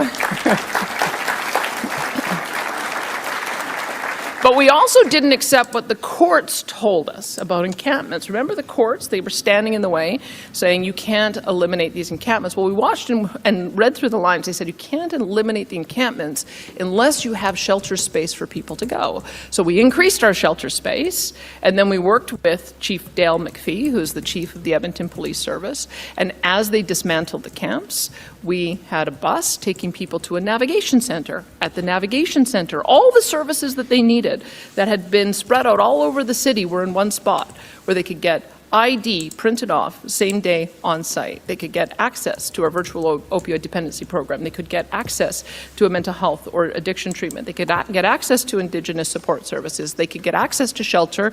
They could get access to housing, because we have a number of different housing programs, and they could get access to income support, all in one place. And as a result, we've helped nearly 900 people get connected to 3,000 services. This is our success in 2 months. We eliminated over 700 encampments. When I got an update from Dale McPhee, he said that there were about 28 that were left. That's the kind of success that we've had. And as for our shelter spaces, we increased them to 1,800. We typically average about 1,440 people in them at night. So this is not what it seems. The encampments don't necessarily have people living there. That's where the gangs were just going to store their drugs, stash their drugs, store their guns, stash their guns, and intimidate people. We had people dying in these encampments. They were getting burned out. They were getting burned to death. They were being human trafficked. They were being intimidated. And the chief was pleased to report that since we started this in mid-January, no one has died in an encampment in Edmonton. That's what conservative policy looks like. I should also just say, because I just love these stories, when you help that many people, you end up with incredible stories. And one story that my Seniors, Community and Social Services Minister likes to tell is of a woman who came in and said she wanted to get clean and she wanted to get reconnected with her family. So we contacted her sister, who hadn't heard from her. She had been on the Missing and Murdered Indigenous Women's a list for 10 years. They hadn't been in contact. And so we were able to connect them, and now she's on the road to what we hope will be a permanent recovery. There was also a man who came in with his dog, and we had a place in the back where they could sleep. So he stayed for 4 days. We got him connected to a bunch of services. Well, he came back after he left a few days later with 4 of his friends. And he said, you know what, they helped me, they're going to help you too. So don't be afraid to tackle these tough issues. This is absolutely the heart of what it is that we need to do in government, particularly at the provincial level, and we can just do it better. So let me say one last thing. We are also undertaking a bold transformation of our healthcare system, arguably the boldest in the history of our province, in an effort to refocus a slow and outdated system and create a single, fully integrated and high-functioning system. Now, for some reason, and I don't know why this is, Conservatives, whenever we get elected, we just hand it over to the left. The left says, okay, we're running it, we're the experts, we got this, just give us more money. So we've created a system in Alberta where it was basically one entity that was managing all of our health care and also contracting to their competitors. You can imagine how well that went. And then also doing the evaluation of their own performance. And every year they just came back and said, oh yeah, we're doing just fine. Don't look any deeper. Just write a bigger check. So we said no. So we're separating it so that we are going to have acute care services. We are going to return our hospitals to delivering hospital services. We are going to have separate mental health and addiction, which I've already mentioned. We're going to have a separate stream as well for primary care, because we have the same problem that has existed in every province of not having enough patients attached to a family doctor or nurse practitioner. And we're also going to make sure that we deal with the issues of long-term care. One of the things that I noticed, and Doug Ford mentioned this, incidentally. It got me wondering what our problem was in Alberta. They mentioned that there were 6,000 people in Ontario acute care beds awaiting placement in alternative levels of care. Well, we just did that count, and we found that there's at any given time about 1,500 patients who are in acute care waiting placement in long-term care beds, which is significant. We only have 6,500 acute care beds. So is it any wonder that what you see is that the beds are being used for the wrong purpose? And so when patients come in, there's nowhere for them to go. It backs into the hallways, and when the hallways get full, it gets backed into the back of ambulances, and it causes a sclerosis in the whole system. That's why we have to take this on. That's why I'm just not going to defer to terrible Liberal and NDP policy that tells us that we can't touch healthcare. We have to. We owe it to our citizens. It's almost 40 to 50% of the money that we spend at the provincial level, and we can do it so much better. We can. You may also be aware that our government has introduced new policies aimed at supporting Alberta children as they navigate their journey of self-discovery, as well as their parents. Now, first and foremost, I want to emphasize that these policies are founded on principles of love and respect for every individual, regardless of their gender identity. And with these policies, which we'll soon be seeking to enshrine into law, our government is committed to ensuring that every Albertan, regardless of gender identity, feels supported and protected. We're committed to safeguarding the rights of transgender individuals, providing them the resources that they need to navigate their lives and succeed as people and as citizens of Alberta. Because one of the most sacred responsibilities that we hold as parents, as teachers, as elected leaders, as community leaders, is to nurture and guide children as they grow into adulthood. It's our duty to create an environment where they feel safe. And as we do that, I believe we have to protect children from making decisions that they are far too young to make, and that could prevent them from having children of their own when they do ultimately become adults. And I also genuinely believe that the vast majority of parents love and support their children unconditionally. I do not subscribe to the notion that parents don't have rights, that parents have ill intent, or that parents cannot be trusted with information pertaining to their children. Our government will be moving forward with these policies, and we expect to have broad support as we do. I was at the airport on my way here, and I met somebody who is originally from Manitoba, actually is a guitarist in a popular Canadian band. And he said, "I've been an NDP supporter all my life." So of course my security stands up. And he said, "But they lost me on their policy with regard to kids." He has kids who are 9 and 14 years old. And you know what it is? It doesn't matter whether you're Liberal or Conservative or NDP or Green, or whether you're a member of the LGBT community or not. Everyone wants to know what's going on with their kids. That's the foundation that we have, and that's why we're going to win on this one too.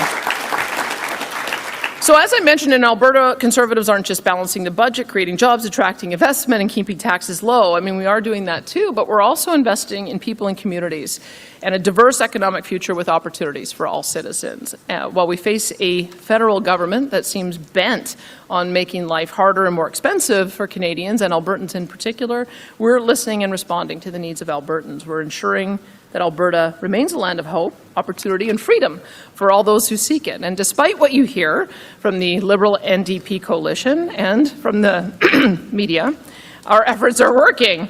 More people are coming to Alberta today than at any point in our province's history, and we're working around the clock to make sure that the Alberta Advantage is alive and well for them when they arrive. As Ronald Reagan once said, the greatest leader is not necessarily the one who does the greatest things. He or she is the one that gets the people to do the greatest things. And this is a room full of exceptional people, elected officials, thought leaders, policymakers, experts, strategists, you name it. But we are no better than so many Canadians who wake up every day and lead their respective lives with courage and conviction. The farmer who grows the food we need to survive. The energy worker who creates the fuel that we rely on to heat our homes and to drive our cars. The new Canadian who works 3 jobs to give his or her children a better life than they had. The student whose dream of inventing the next BlackBerry or the next Facebook. the working mom and the mother who makes the selfless choice to stay home and raise the next generation of Canadians.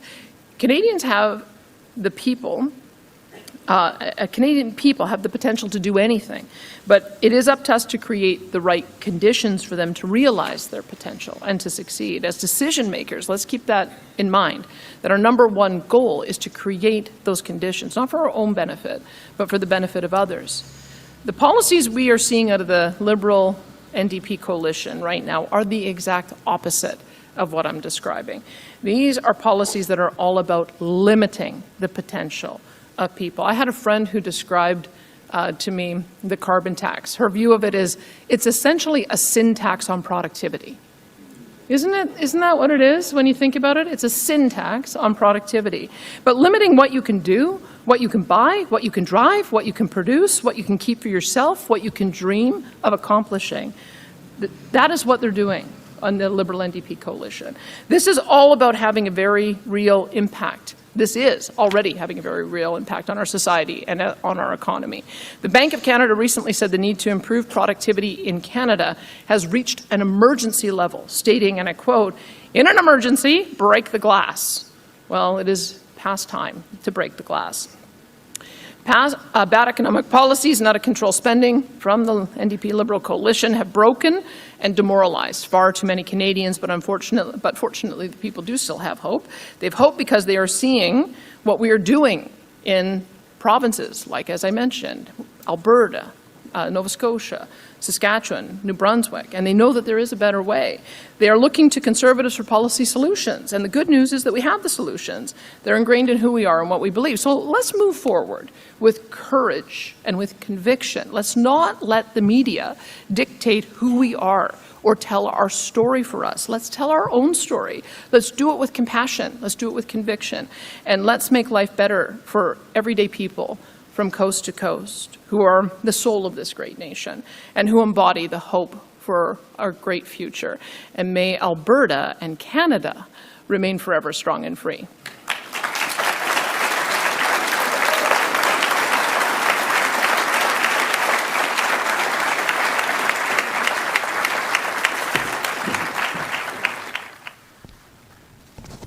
Give it up for Premier Danielle Smith. That was wonderful. Thank you.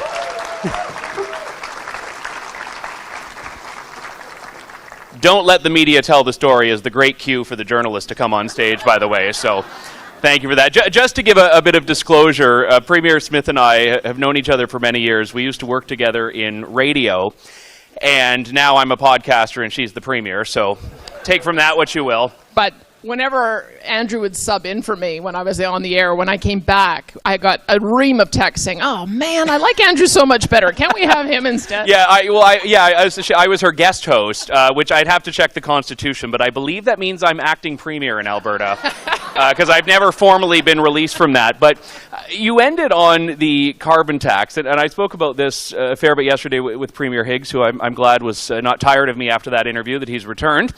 And you have said so much and have been such a strong voice on this, and that comment about it being a sin tax on productivity I quite like. But I have to ask how those arguments do not apply equally to the gas tax, which in Alberta has gone up this year, has gone up again within the last couple of weeks.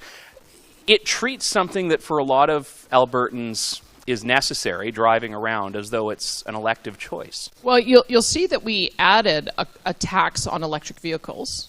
And when we put that $200 tax in, we calculated it as being essentially the equivalent of what an average driver would spend in fuel tax, so that electric vehicles are paying their fair share of our road maintenance. That's what the connection is in most provinces between the tax we charge. That's originally how it began.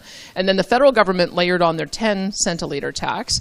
And of course, Stephen Guilbeault doesn't want to build roads anymore. We're 0 for 9 in our province in getting cost share. I don't know if Premier Higgs has had any better luck on that. But then they've also now levied on, I think what it amounts to 17.6 cents in the carbon tax. And then on top of that, they charge GST on all of it. So they're charging tax on tax, which is, I think, another 7.5 cents at prices the way they are today. So yes, we do accept 13 cents a litre to pay for roads, and they accept 35 cents to essentially pay for nothing. So I would say that I cannot sacrifice our need to gain revenue, to build roads, to make room for them to continue with a punitive tax that does nothing. Because a couple of things I'd say.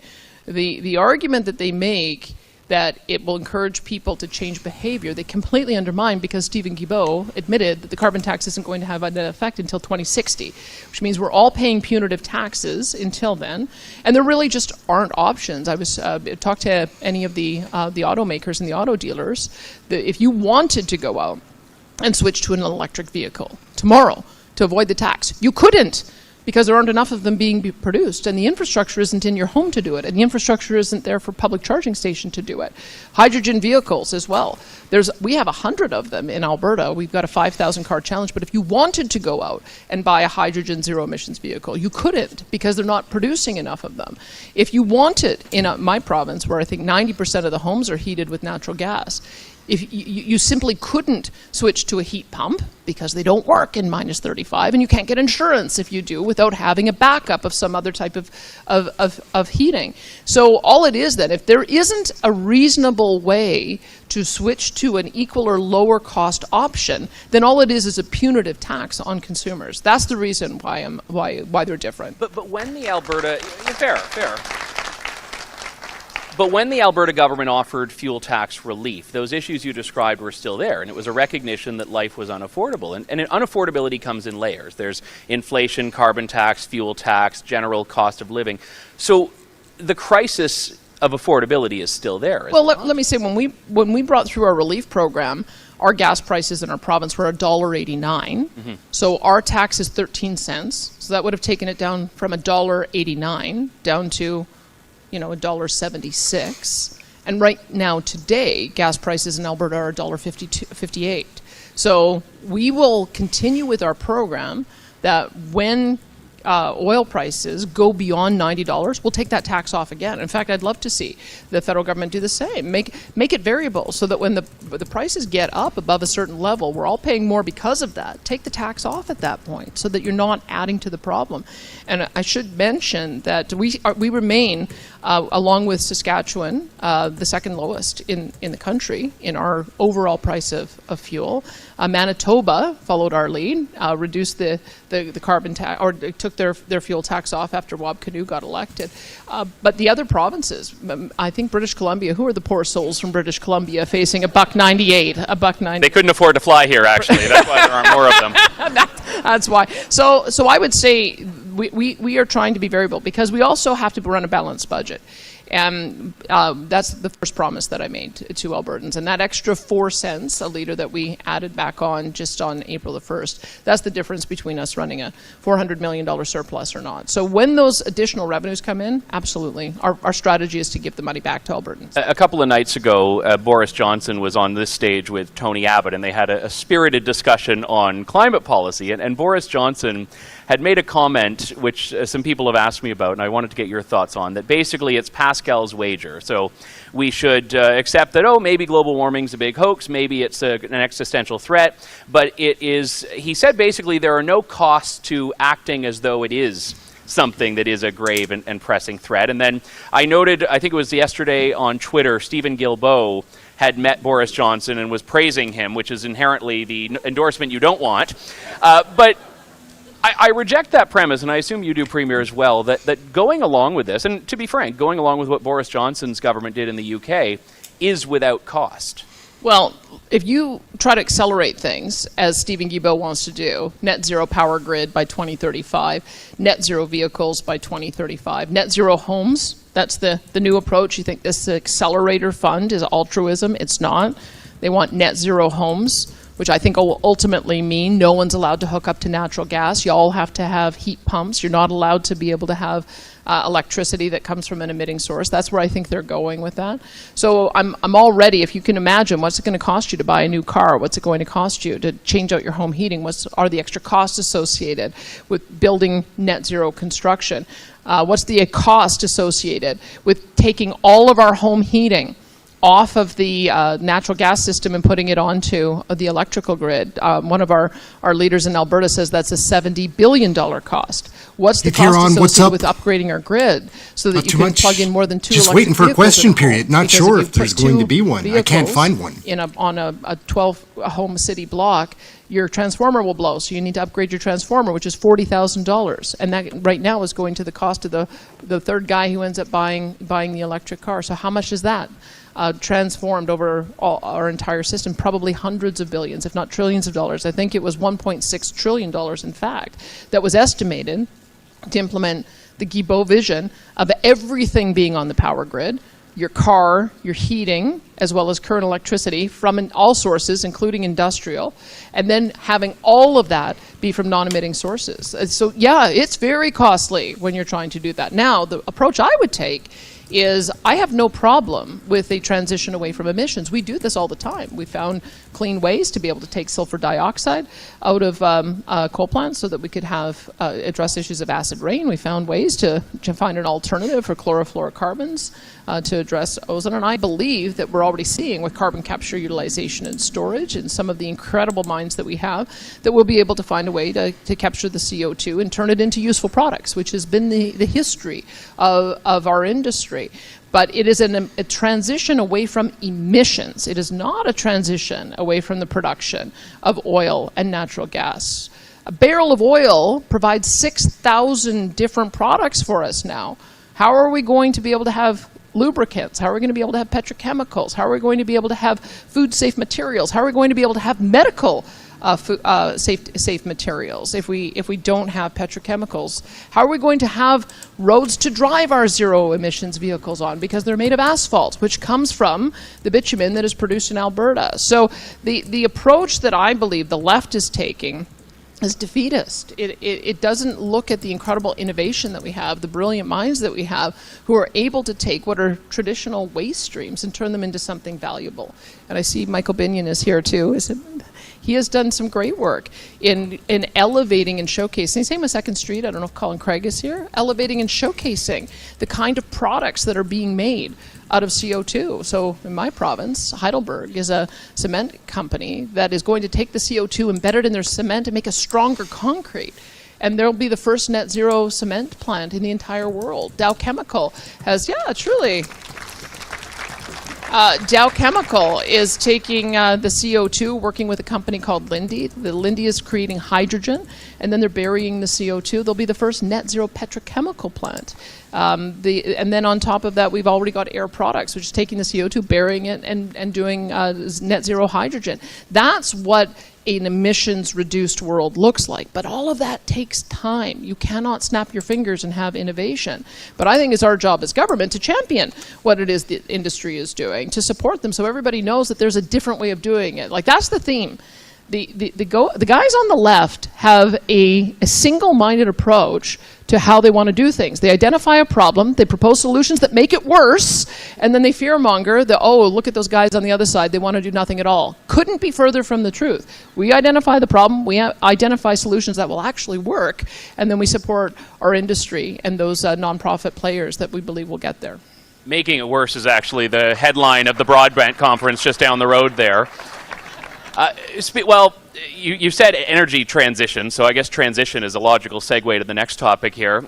Let's discuss your approach to gender in Alberta, because I discussed with Premier Higgs yesterday how New Brunswick was the first to really go into this terrain, but Alberta was the most extensive in terms of what you proposed, because you didn't just talk about parental rights and consent and knowledge in an education context, you also extended it to sports and also to the healthcare sector when interventions, medical interventions are concerned. And we haven't seen the legislation, so I'm hoping you can provide a little bit more detail in what you hope to achieve. And one particular aspect of this is the protection of single-sex spaces, so women's shelters and also prisons, or jails rather, in Alberta. I mean, are you proposing something where biologically male inmates who identify as female would not be permitted to go into female jails? Well, look. Let me tell you my starting point, because I've talked with many transgender individuals over the years, from the first time I got into politics all the way through when I was on radio, until as recently as yesterday, because we've got transgender conservatives that are fellow travelers with us who want to give us advice on implementing the policy. But the issue that I began with was: are we giving good medical care to those who do transition? Because in our province, we don't do the surgeries. We have them have people fly out to Quebec to receive surgery, and then they fly back home, and we don't have good post-operative care. In fact, a lot of these surgeries have complications, and so that was one of the starting points.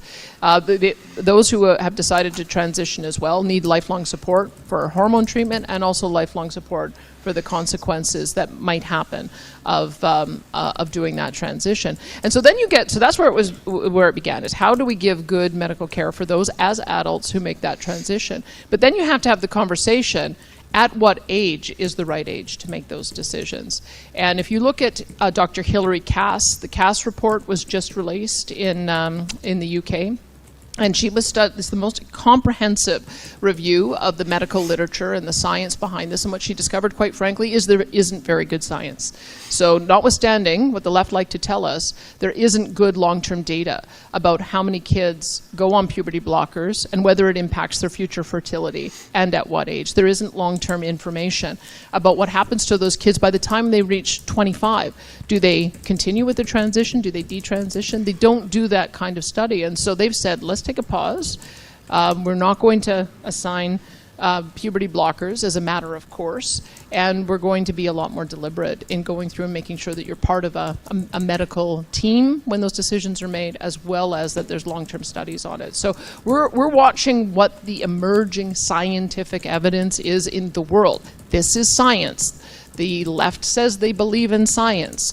This is what science looks like as you follow the information where it goes. So that's where we began. And then, of course, because the first step of transitioning is changing name, changing pronouns, dressing on the opposite gender, you cannot be out to your entire school community, and the only people who aren't allowed to know are your parents. You can't have that. And that's important context, but so let me single-sex spaces. Let me answer your question. So one of the transgender individuals I spoke with, it has not transitioned below, and she likes to go for spa days with her girlfriends. And there's locker rooms where she just told me, like, it wouldn't be the same experience for me if I had to be in a separate locker room and not be able to be out with my girlfriends. I think the issue is modesty. That you cannot, if you have not been fully transitioned, then you shouldn't be exposing yourself in female-only spaces, because no one should know. You should either be behind in a washroom stall, or you should show modesty, and then it doesn't become an issue. It's when women feel that their private spaces, when they're alone and they're naked, that's when they want to make sure that their places are protected. So at the moment, I have not seen anything. I've not seen anything in Alberta that leads me to believe I have to do anything about that. So I'm not going in that direction. And is that same for jails as well? Correct. I haven't seen anything. I mean, I'm watching what's happening internationally and what's happening in the rest of the country. But in our own province, I haven't seen anything that rises to it. Because remember, in provincial jails, I think it's 2 years less a day that you serve. So I have not observed any emergence of problems that might happen that I'm seeing elsewhere. As we close here, what's the message to Alberta, or from Alberta to Ottawa, that you want to bring while you're here? Well, you may have seen this week, I introduced the Stay Out of My Backyard bill. It's the Provincial Priorities Act.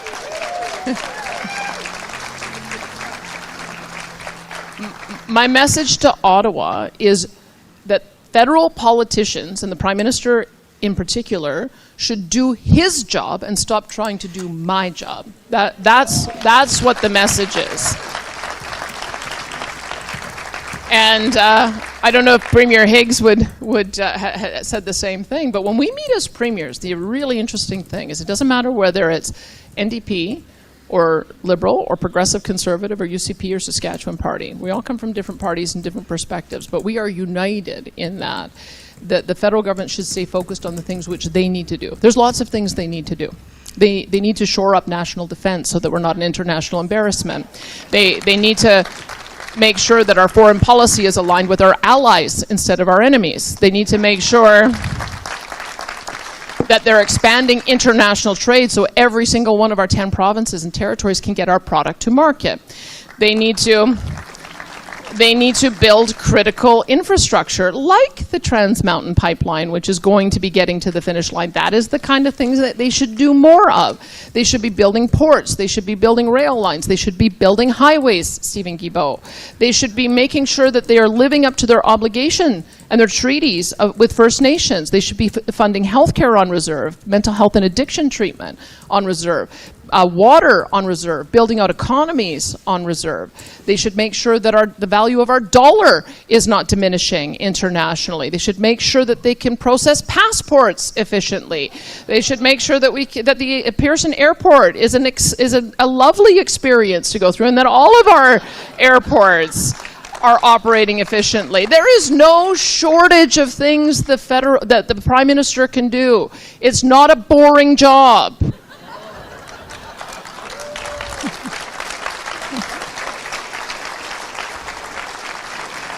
So when you see in Alberta that we are going to take a posture more like Quebec, which is no thank you, we don't need your policy advice on school lunch programs, on pharmacare, on dental care, that is just give us the money and trust that we'll be able to deliver on this. That's the approach that we're going to take, and we're going to be pretty vocal about doing so, and I hope to see some of the other premiers do it.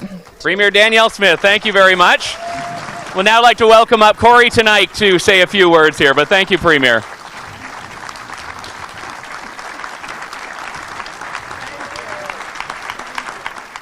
All right, gang, so that one wraps up, and what we're going to do is jump straight into a question period from the Senate. Just give me a moment to get that going. And should be pretty fun. Here we go. We're straight into question period. The Senate. Leader, yesterday afternoon, Prime Minister Trudeau told the public inquiry into foreign interference that he does not read memos. He testified that he is either briefed verbally, in person, or on a secured phone. He said that's the only way to guarantee he gets necessary information. That's it, Leader. A year ago, his Chief of Staff, Katie Telford, testified before a House committee that he reads every single document that he's given. Well, it's easy to say he reads everything when he's not given anything. Wow. Leader, do you read written material? Do ministers read their documents? Is it widespread across the Trudeau cabinet that memos are not read? Or is it just this incompetent Prime Minister that doesn't read them? Wow. Unbelievable. Senator Gold. Thank you for your question. I think, with all respect, you mischaracterized what the Prime Minister said. Come on, how is he going to twist this around? A lot of documents come across the desk to the Prime Minister, and the Prime Minister reads as appropriate. But it is also the case, as those of you who have experience in government know, that security matters require many levels of analysis before they are brought forward to the Prime Minister's office, much less the Prime Minister's attention. And there are circumstances, depending upon the volume, when it is totally appropriate, normal, not only in Canada but elsewhere, for the Prime Minister to be briefed verbally by his experts. People, he also says we mischaracterize and feel things differently. We've also learned through the Hogue inquiry that the CSIS reports are treated with a grain of salt by the Prime Minister, his staff and his ministers. Our elections, our institutions, including Canada's most important lab, are increasingly vulnerable to hostile foreign states, especially the communist regime in Beijing. Leader, why doesn't the Trudeau government trust its security agencies? Is it because they're telling him the things the Liberal Party doesn't want to hear? Senator Gold.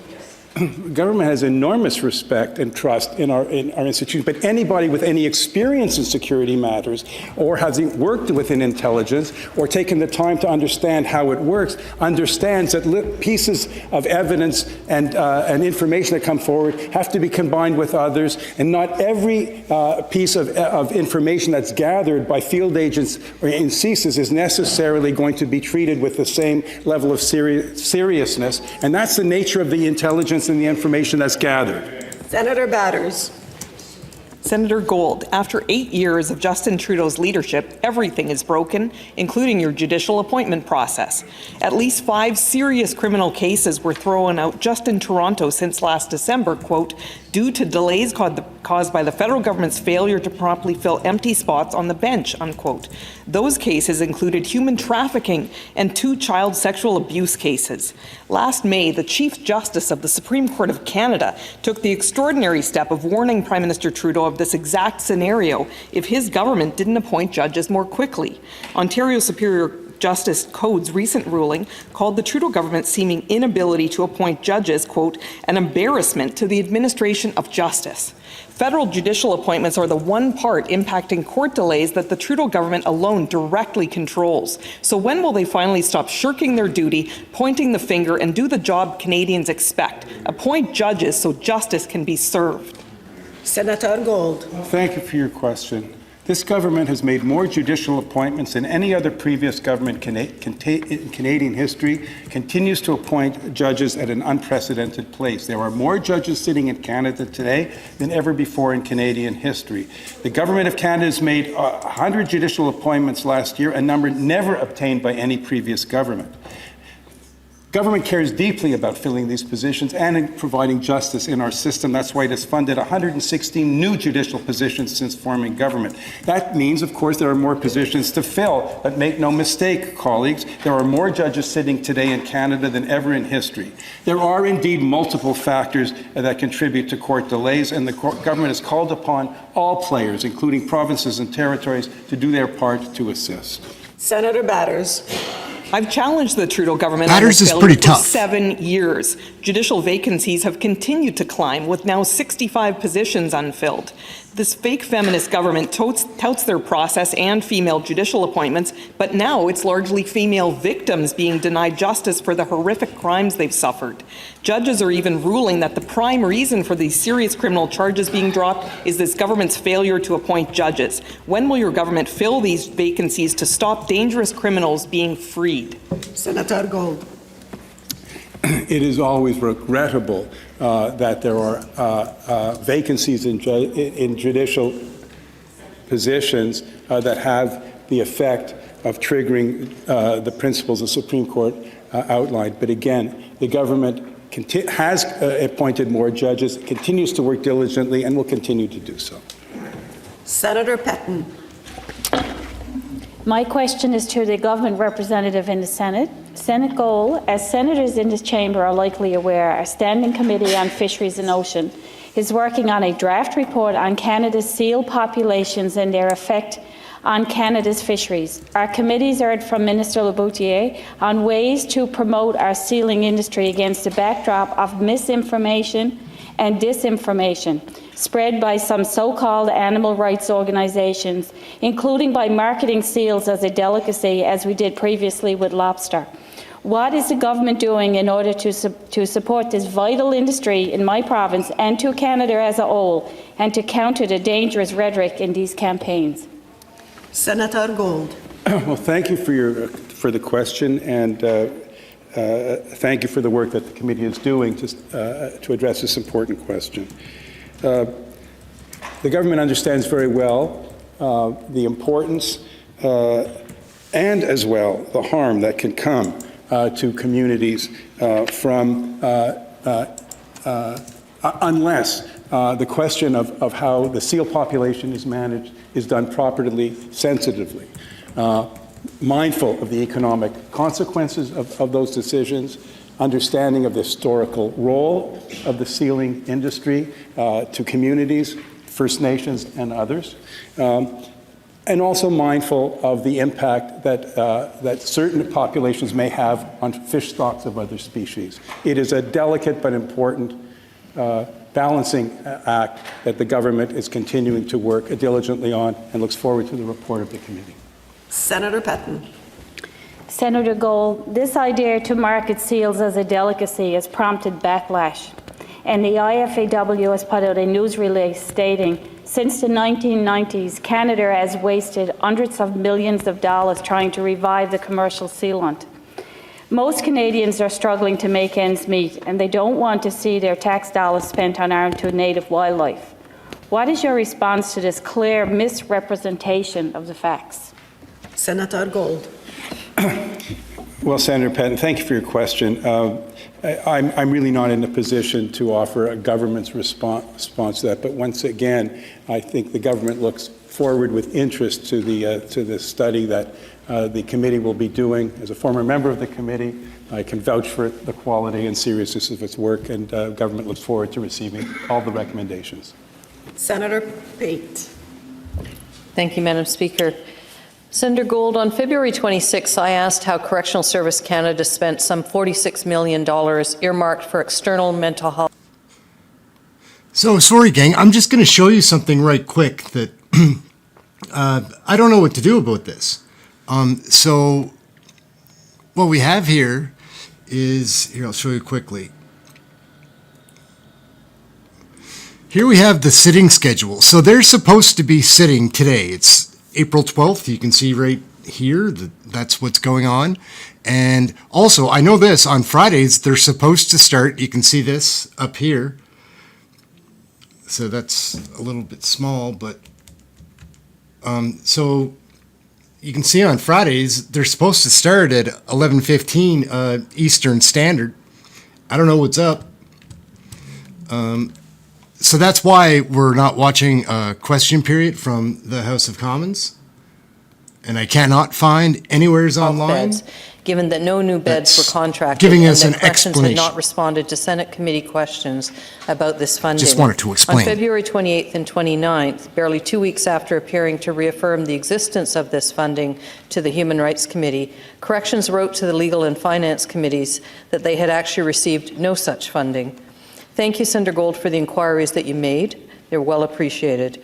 But given that Corrections has only further obfuscated this situation, will you inquire again to resolve this apparent contradiction? Senator Gold. Thank you, Senator, for your question and importantly for your continued advocacy on this matter. I will return to the Minister and make further inquiries with dispatch. Senator Pate. Thank you, Madam Speaker. When Bill C-83 passed, the government pointed to Budget 2018 funding for additional mental health beds in community to dissuade senators from insisting on the necessity of our amendments that would have broadened access to community-based mental health treatment for prisoners. How will the government be ensuring prisoners can be transferred to the community for mental health treatment and assessment, given that these external mental health beds have actually not materialized? Senator Gold. Again, thank you for the question. It's a good question, and I'll certainly add this to my question when I speak with the Minister. Thank you. Senator Dagenet. Inaudible. Last August, the President of the Treasury Board asked various departments to cut $12 billion in spending. In the last 2 weeks, the Prime Minister, who is low in the surveys, has announced several spending amounts to the amount of more than $10 million before the budget is tabled. Where is this new money coming from? Canadians are already paying more than $1 billion in interest on the debt run up by the Liberals. Where is this new money coming from, Leader? Thank you for the question. The investments already announced are earmarked and targeted to ensure that Canadians who need help with the cost of living and lack of housing will receive the help that they need. As for the funding of these new programs or other aspects, that will be in the budget. You'll have to wait until the budget is tabled and all details are revealed. Senator Dagenet. The pre-budget announcements from your government have been in lodging, housing, infrastructure, and so on, all provincial jurisdictions. The Constitution is not just a piece of paper to be trampled on. When will the government respect the population, rather respect the Constitution? How does the government give itself the legitimacy to govern the country? Senator Gold, when the government of Canada spends money to help Canadians and asks province and territories to work with it to ensure that programs are properly organized and meet the needs of the provinces, this is an example of partnership, constitutional partnership in federalism that is well known and well appreciated not only by the provinces that receive the funding, but Canadians that benefit from these programs. Thank you, Madam Speaker. My question is for the government representative in the House, and it's regarding the government's affordability agenda. This agenda certainly goes back to 2016 with the Canada Child Benefit and the Enhanced Canada Pension Plan. In the last year, there's been the National Child Care Program, dental care, pharmacare, the disability benefit, and housing. Over the past year, I've been having a conversation with a citizen by the name of Jeffrey, and he asked me yesterday to ask you this question. Given that the bill, the Act on the Canada Disability Benefit was passed a year ago, or at least in June of last year, when will the legislative funds start flowing?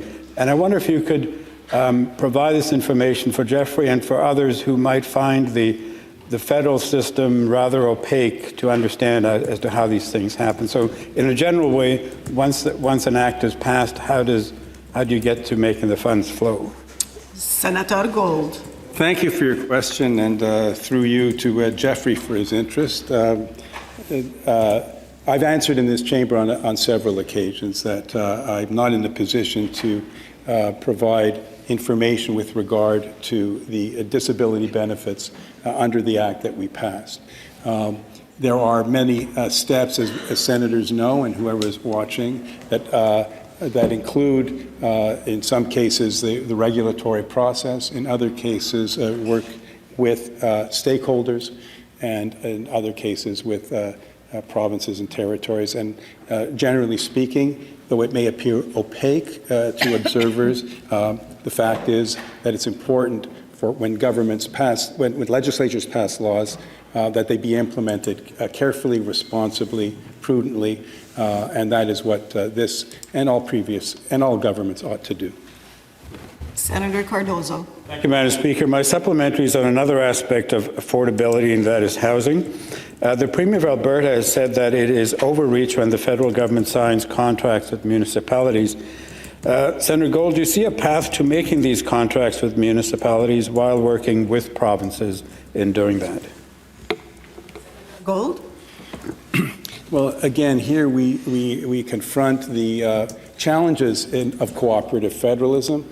Some provinces are less allergic to having municipalities and the federal government enter into agreements in the areas of municipal jurisdiction, like bylaws. Others, like Alberta, my province, Quebec. But at the end of the day, Canada, the government of Canada and the provinces will work together in the best interest of Canadians. Senator Husakos. Senator Gold, when reports first surfaced that CSIS had briefed Justin Trudeau about Beijing's interference in previous two elections, he returned to one of his favorite phrases. He claimed that the story in the Globe and Mail was false. He denied repeatedly, including in the House of Commons on the chamber floor, knowing anything or even having been briefed by CSIS. But this week at the public inquiry on foreign interference that the Prime Minister was shamed into calling, It was revealed that his office was briefed by CSIS on foreign interference at least 34 times between June 2018 and December 2022. Only 34? And that the Prime Minister himself was briefed on at least 2 occasions during that time.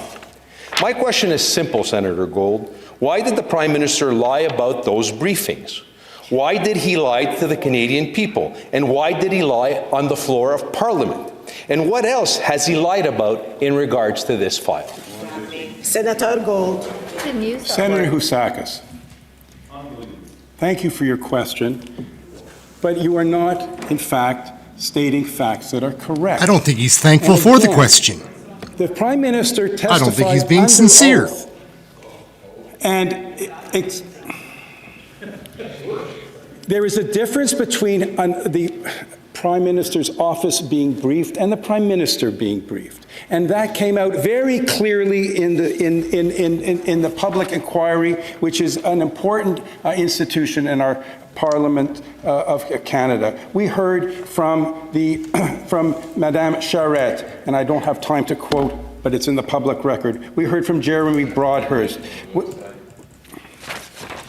The fact is, it does a disservice to our democracy and to this chamber, and frankly, does no honor to your party when you do not speak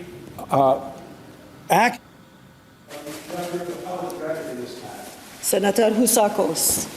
So I guess the Globe and Mail, the National Post, all of them can't speak English. They don't understand the testimony that they heard. But thanks for clarifying. Senator Gold, during a previous appearance at a House of Commons committee, the Prime Minister's Chief of Staff, Katie Telford, testified that Mr. Trudeau reads every document that he's given. Yet during his testimony yesterday, the Prime Minister said he doesn't really do much reading, and that the only way to ensure he's aware of something is to tell him verbally. So who's telling the truth, Senator Gold? Who is telling the truth and who's not telling the truth? Is it Justin Trudeau who's lying about this, or is it someone else who's lying about this? But someone's not. Senator Gold. No inconsistency between the two statements, and you can continue to hammer this point to heart's content and to the pleasure of those that on your social media feed. The fact remains that the Prime Minister's statements stand. His words stand for themselves, as did Katie Telford, and there's no inconsistency between those two, as I tried to explain earlier in response to Senator Platt. Yes, Senator Gold, the Department of Finance reports that between April and December of last year, public debt charges went up by an incredible $9.2 billion. This represents an increase of more than 35% over the previous year. The total amount spent in that time frame by the Trudeau government just to service their debt was $35 billion.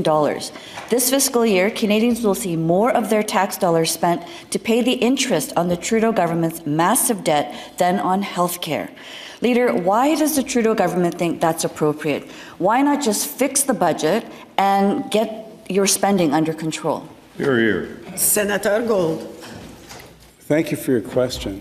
As I've said on many occasions now for years in this chamber, this government believes that the investments that it has made and that it's continuing to make to help Canadians, whether it's in the housing end, whether it's in the cost of living and other areas, are appropriate and necessary in order for Canada to continue to prosper. And in that regard, the facts do speak for themselves. Inflation rate in Canada is down from the high of 8.1% less than 2 years ago. And over close to 1 million more Canadians are employed than before the pandemic. We've recovered 130% of the jobs before. Our credit ratings are strong. This approach to the economy, not shared by your government, is one that puts Canadians' best interests first. Senator Martin. Surprised that you and the Prime Minister Trudeau thinks this is appropriate. He's added more to the national debt than all previous prime ministers combined. Only 4 months ago, the fall economic statement said the cost to service the debt this fiscal year will be $52.4 billion. Wow. Is that projection still accurate, Leader, or has it gotten even higher? They don't read numbers either. Senator Gold. He doesn't read numbers either, somebody said. That was pretty funny. What the prediction the accuracy of the prediction, and I think we'll know more after the budget. But again, it is the position of this government that the investments that it's making and that its management of the economy are serving Canadians well, and the facts demonstrate that in terms of our performance on the world stage. Senator Carignan. Senator Carignan. Thank you, Madam Speaker. Mr. Leader, we have a Prime Minister who has been making announcements in provincial jurisdictions in the last few weeks, housing, youth mental health, dental care, etc. If the Prime Minister is so interested in provincial jurisdiction, should he not consider running for the leader of the Quebec Liberal Party? Senator Gold, thank you for the question. Look, there are always two sides to every argument. When the Prime Minister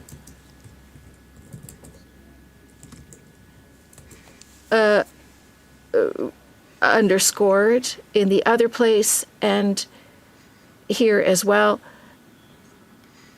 that if he did not, he said that if he did not help with housing, he would be accused of not taking his responsibilities seriously. And here's the excuses, there guys. is a federal power, spending power, that it can be used to help Canadians through the provinces. That's why we have a national health system. That's why we have daycares across the country. That is why the provinces have signed agreements with the federal government. Senator Carignan, the Prime Minister's justification for encroaching on provincial jurisdiction is people don't care what the Constitution says. So does that mean that he doesn't care what the Constitution says? You're a former constitutional law professor.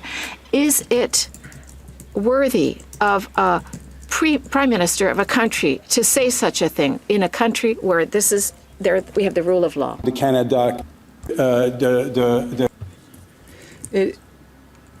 the Canadian government undertakes an exercise of leadership with spending power, while respecting respective jurisdictions, and it creates a dynamic through which provinces and territories can participate with federal funding to help all citizens. Leader, here we go. A reporter recently asked Prime Minister Trudeau about Ehren O'Toole's testimony before the Hogue inquiry, about how the Conservative Party and its candidates were targeted by Beijing in the 2021 federal election. The Prime Minister said, and I quote, "I can understand where someone who lost an election is trying to look for reasons other than themselves why they might have lost an election." What a disgraceful comment, Leader, for a Prime Minister of Canada to make. He didn't care enough to read any memos about foreign interference, and he doesn't care now, Leader. Prime Minister Trudeau benefited from Beijing's interference, and he knew it. It was aimed against Conservatives. That's why he doesn't care, isn't it, Leader? Yes. Senator Gold. No. Is the answer, and it is clearly established in the public record during the Hogue inquiry that there was no necessary that there was not a necessary that there.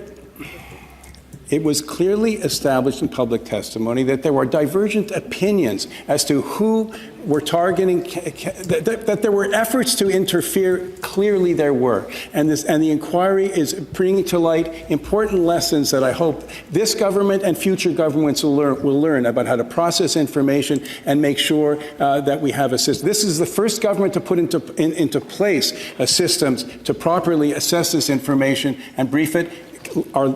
Can it be improved? Of course. But again, it is not factually correct, with all respect, Senator Plett, to assert that the Prime Minister doesn't read or doesn't care or that or the like.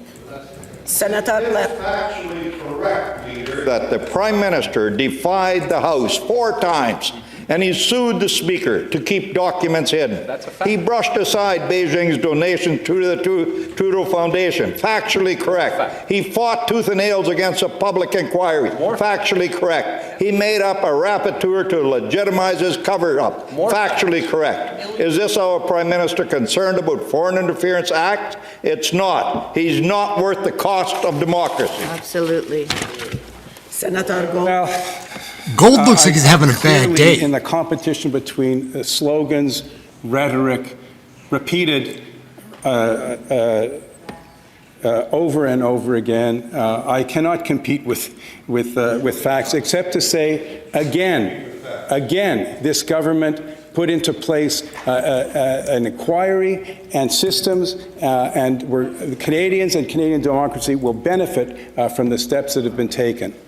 Senator Platt. Hard to compete with facts.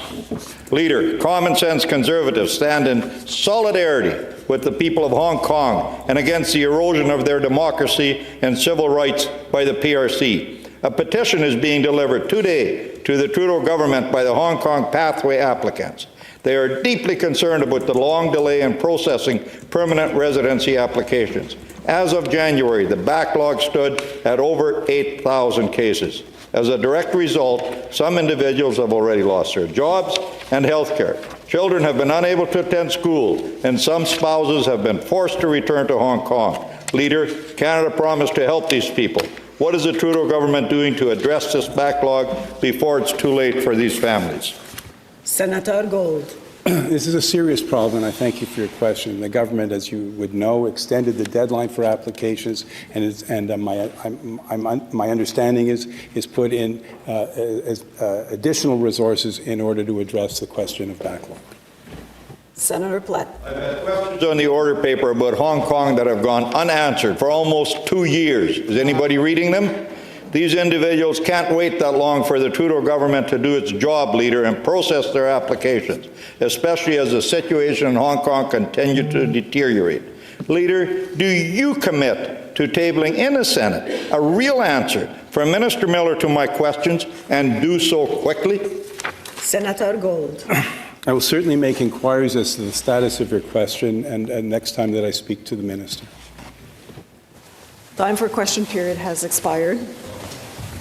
Delayed answers. Réponse différée. Sénatrice Labouche. All right, gang. So I don't know what's going on with question period. I'm going to wrap up now, and in case there is one coming up in 45 minutes, because there is supposed to be one, well, there's supposed to be one scheduled today, which I cannot find. It was supposed to start a few hours ago, and I need to take a break. I can't go for another 2 hour. It's just, that'd be a long session. I need something to eat. Thank you all for watching. It's been fun. I don't know. We might be back in 45 minutes with a question period if there's going to be one. So if you're curious to see if there's going to be another question, if there's going to be a House of Commons question period, we'll be back with that.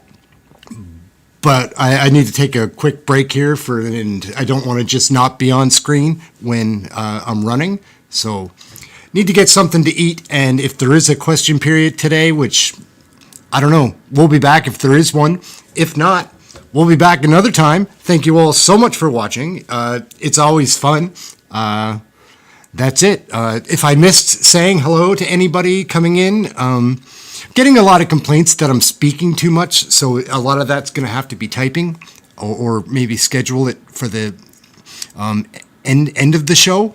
Anyhow, we're getting out. We're going to check and see if there might be another question period, and if there is, we'll be back. If not, we'll catch you Monday, and over the weekend, there'll be lots of other videos, so stay tuned, and to all the new subscribers, new members, everybody, it's great. We'll be back soon. Not sure if that's this afternoon or Monday. We'll be running live, but we'll have other videos over the weekend. Thank you all so much for watching, and hopefully we'll see you again here in 40 minutes or so. That'd be great. Later, gang. Have something healthy to eat and try to stay warm.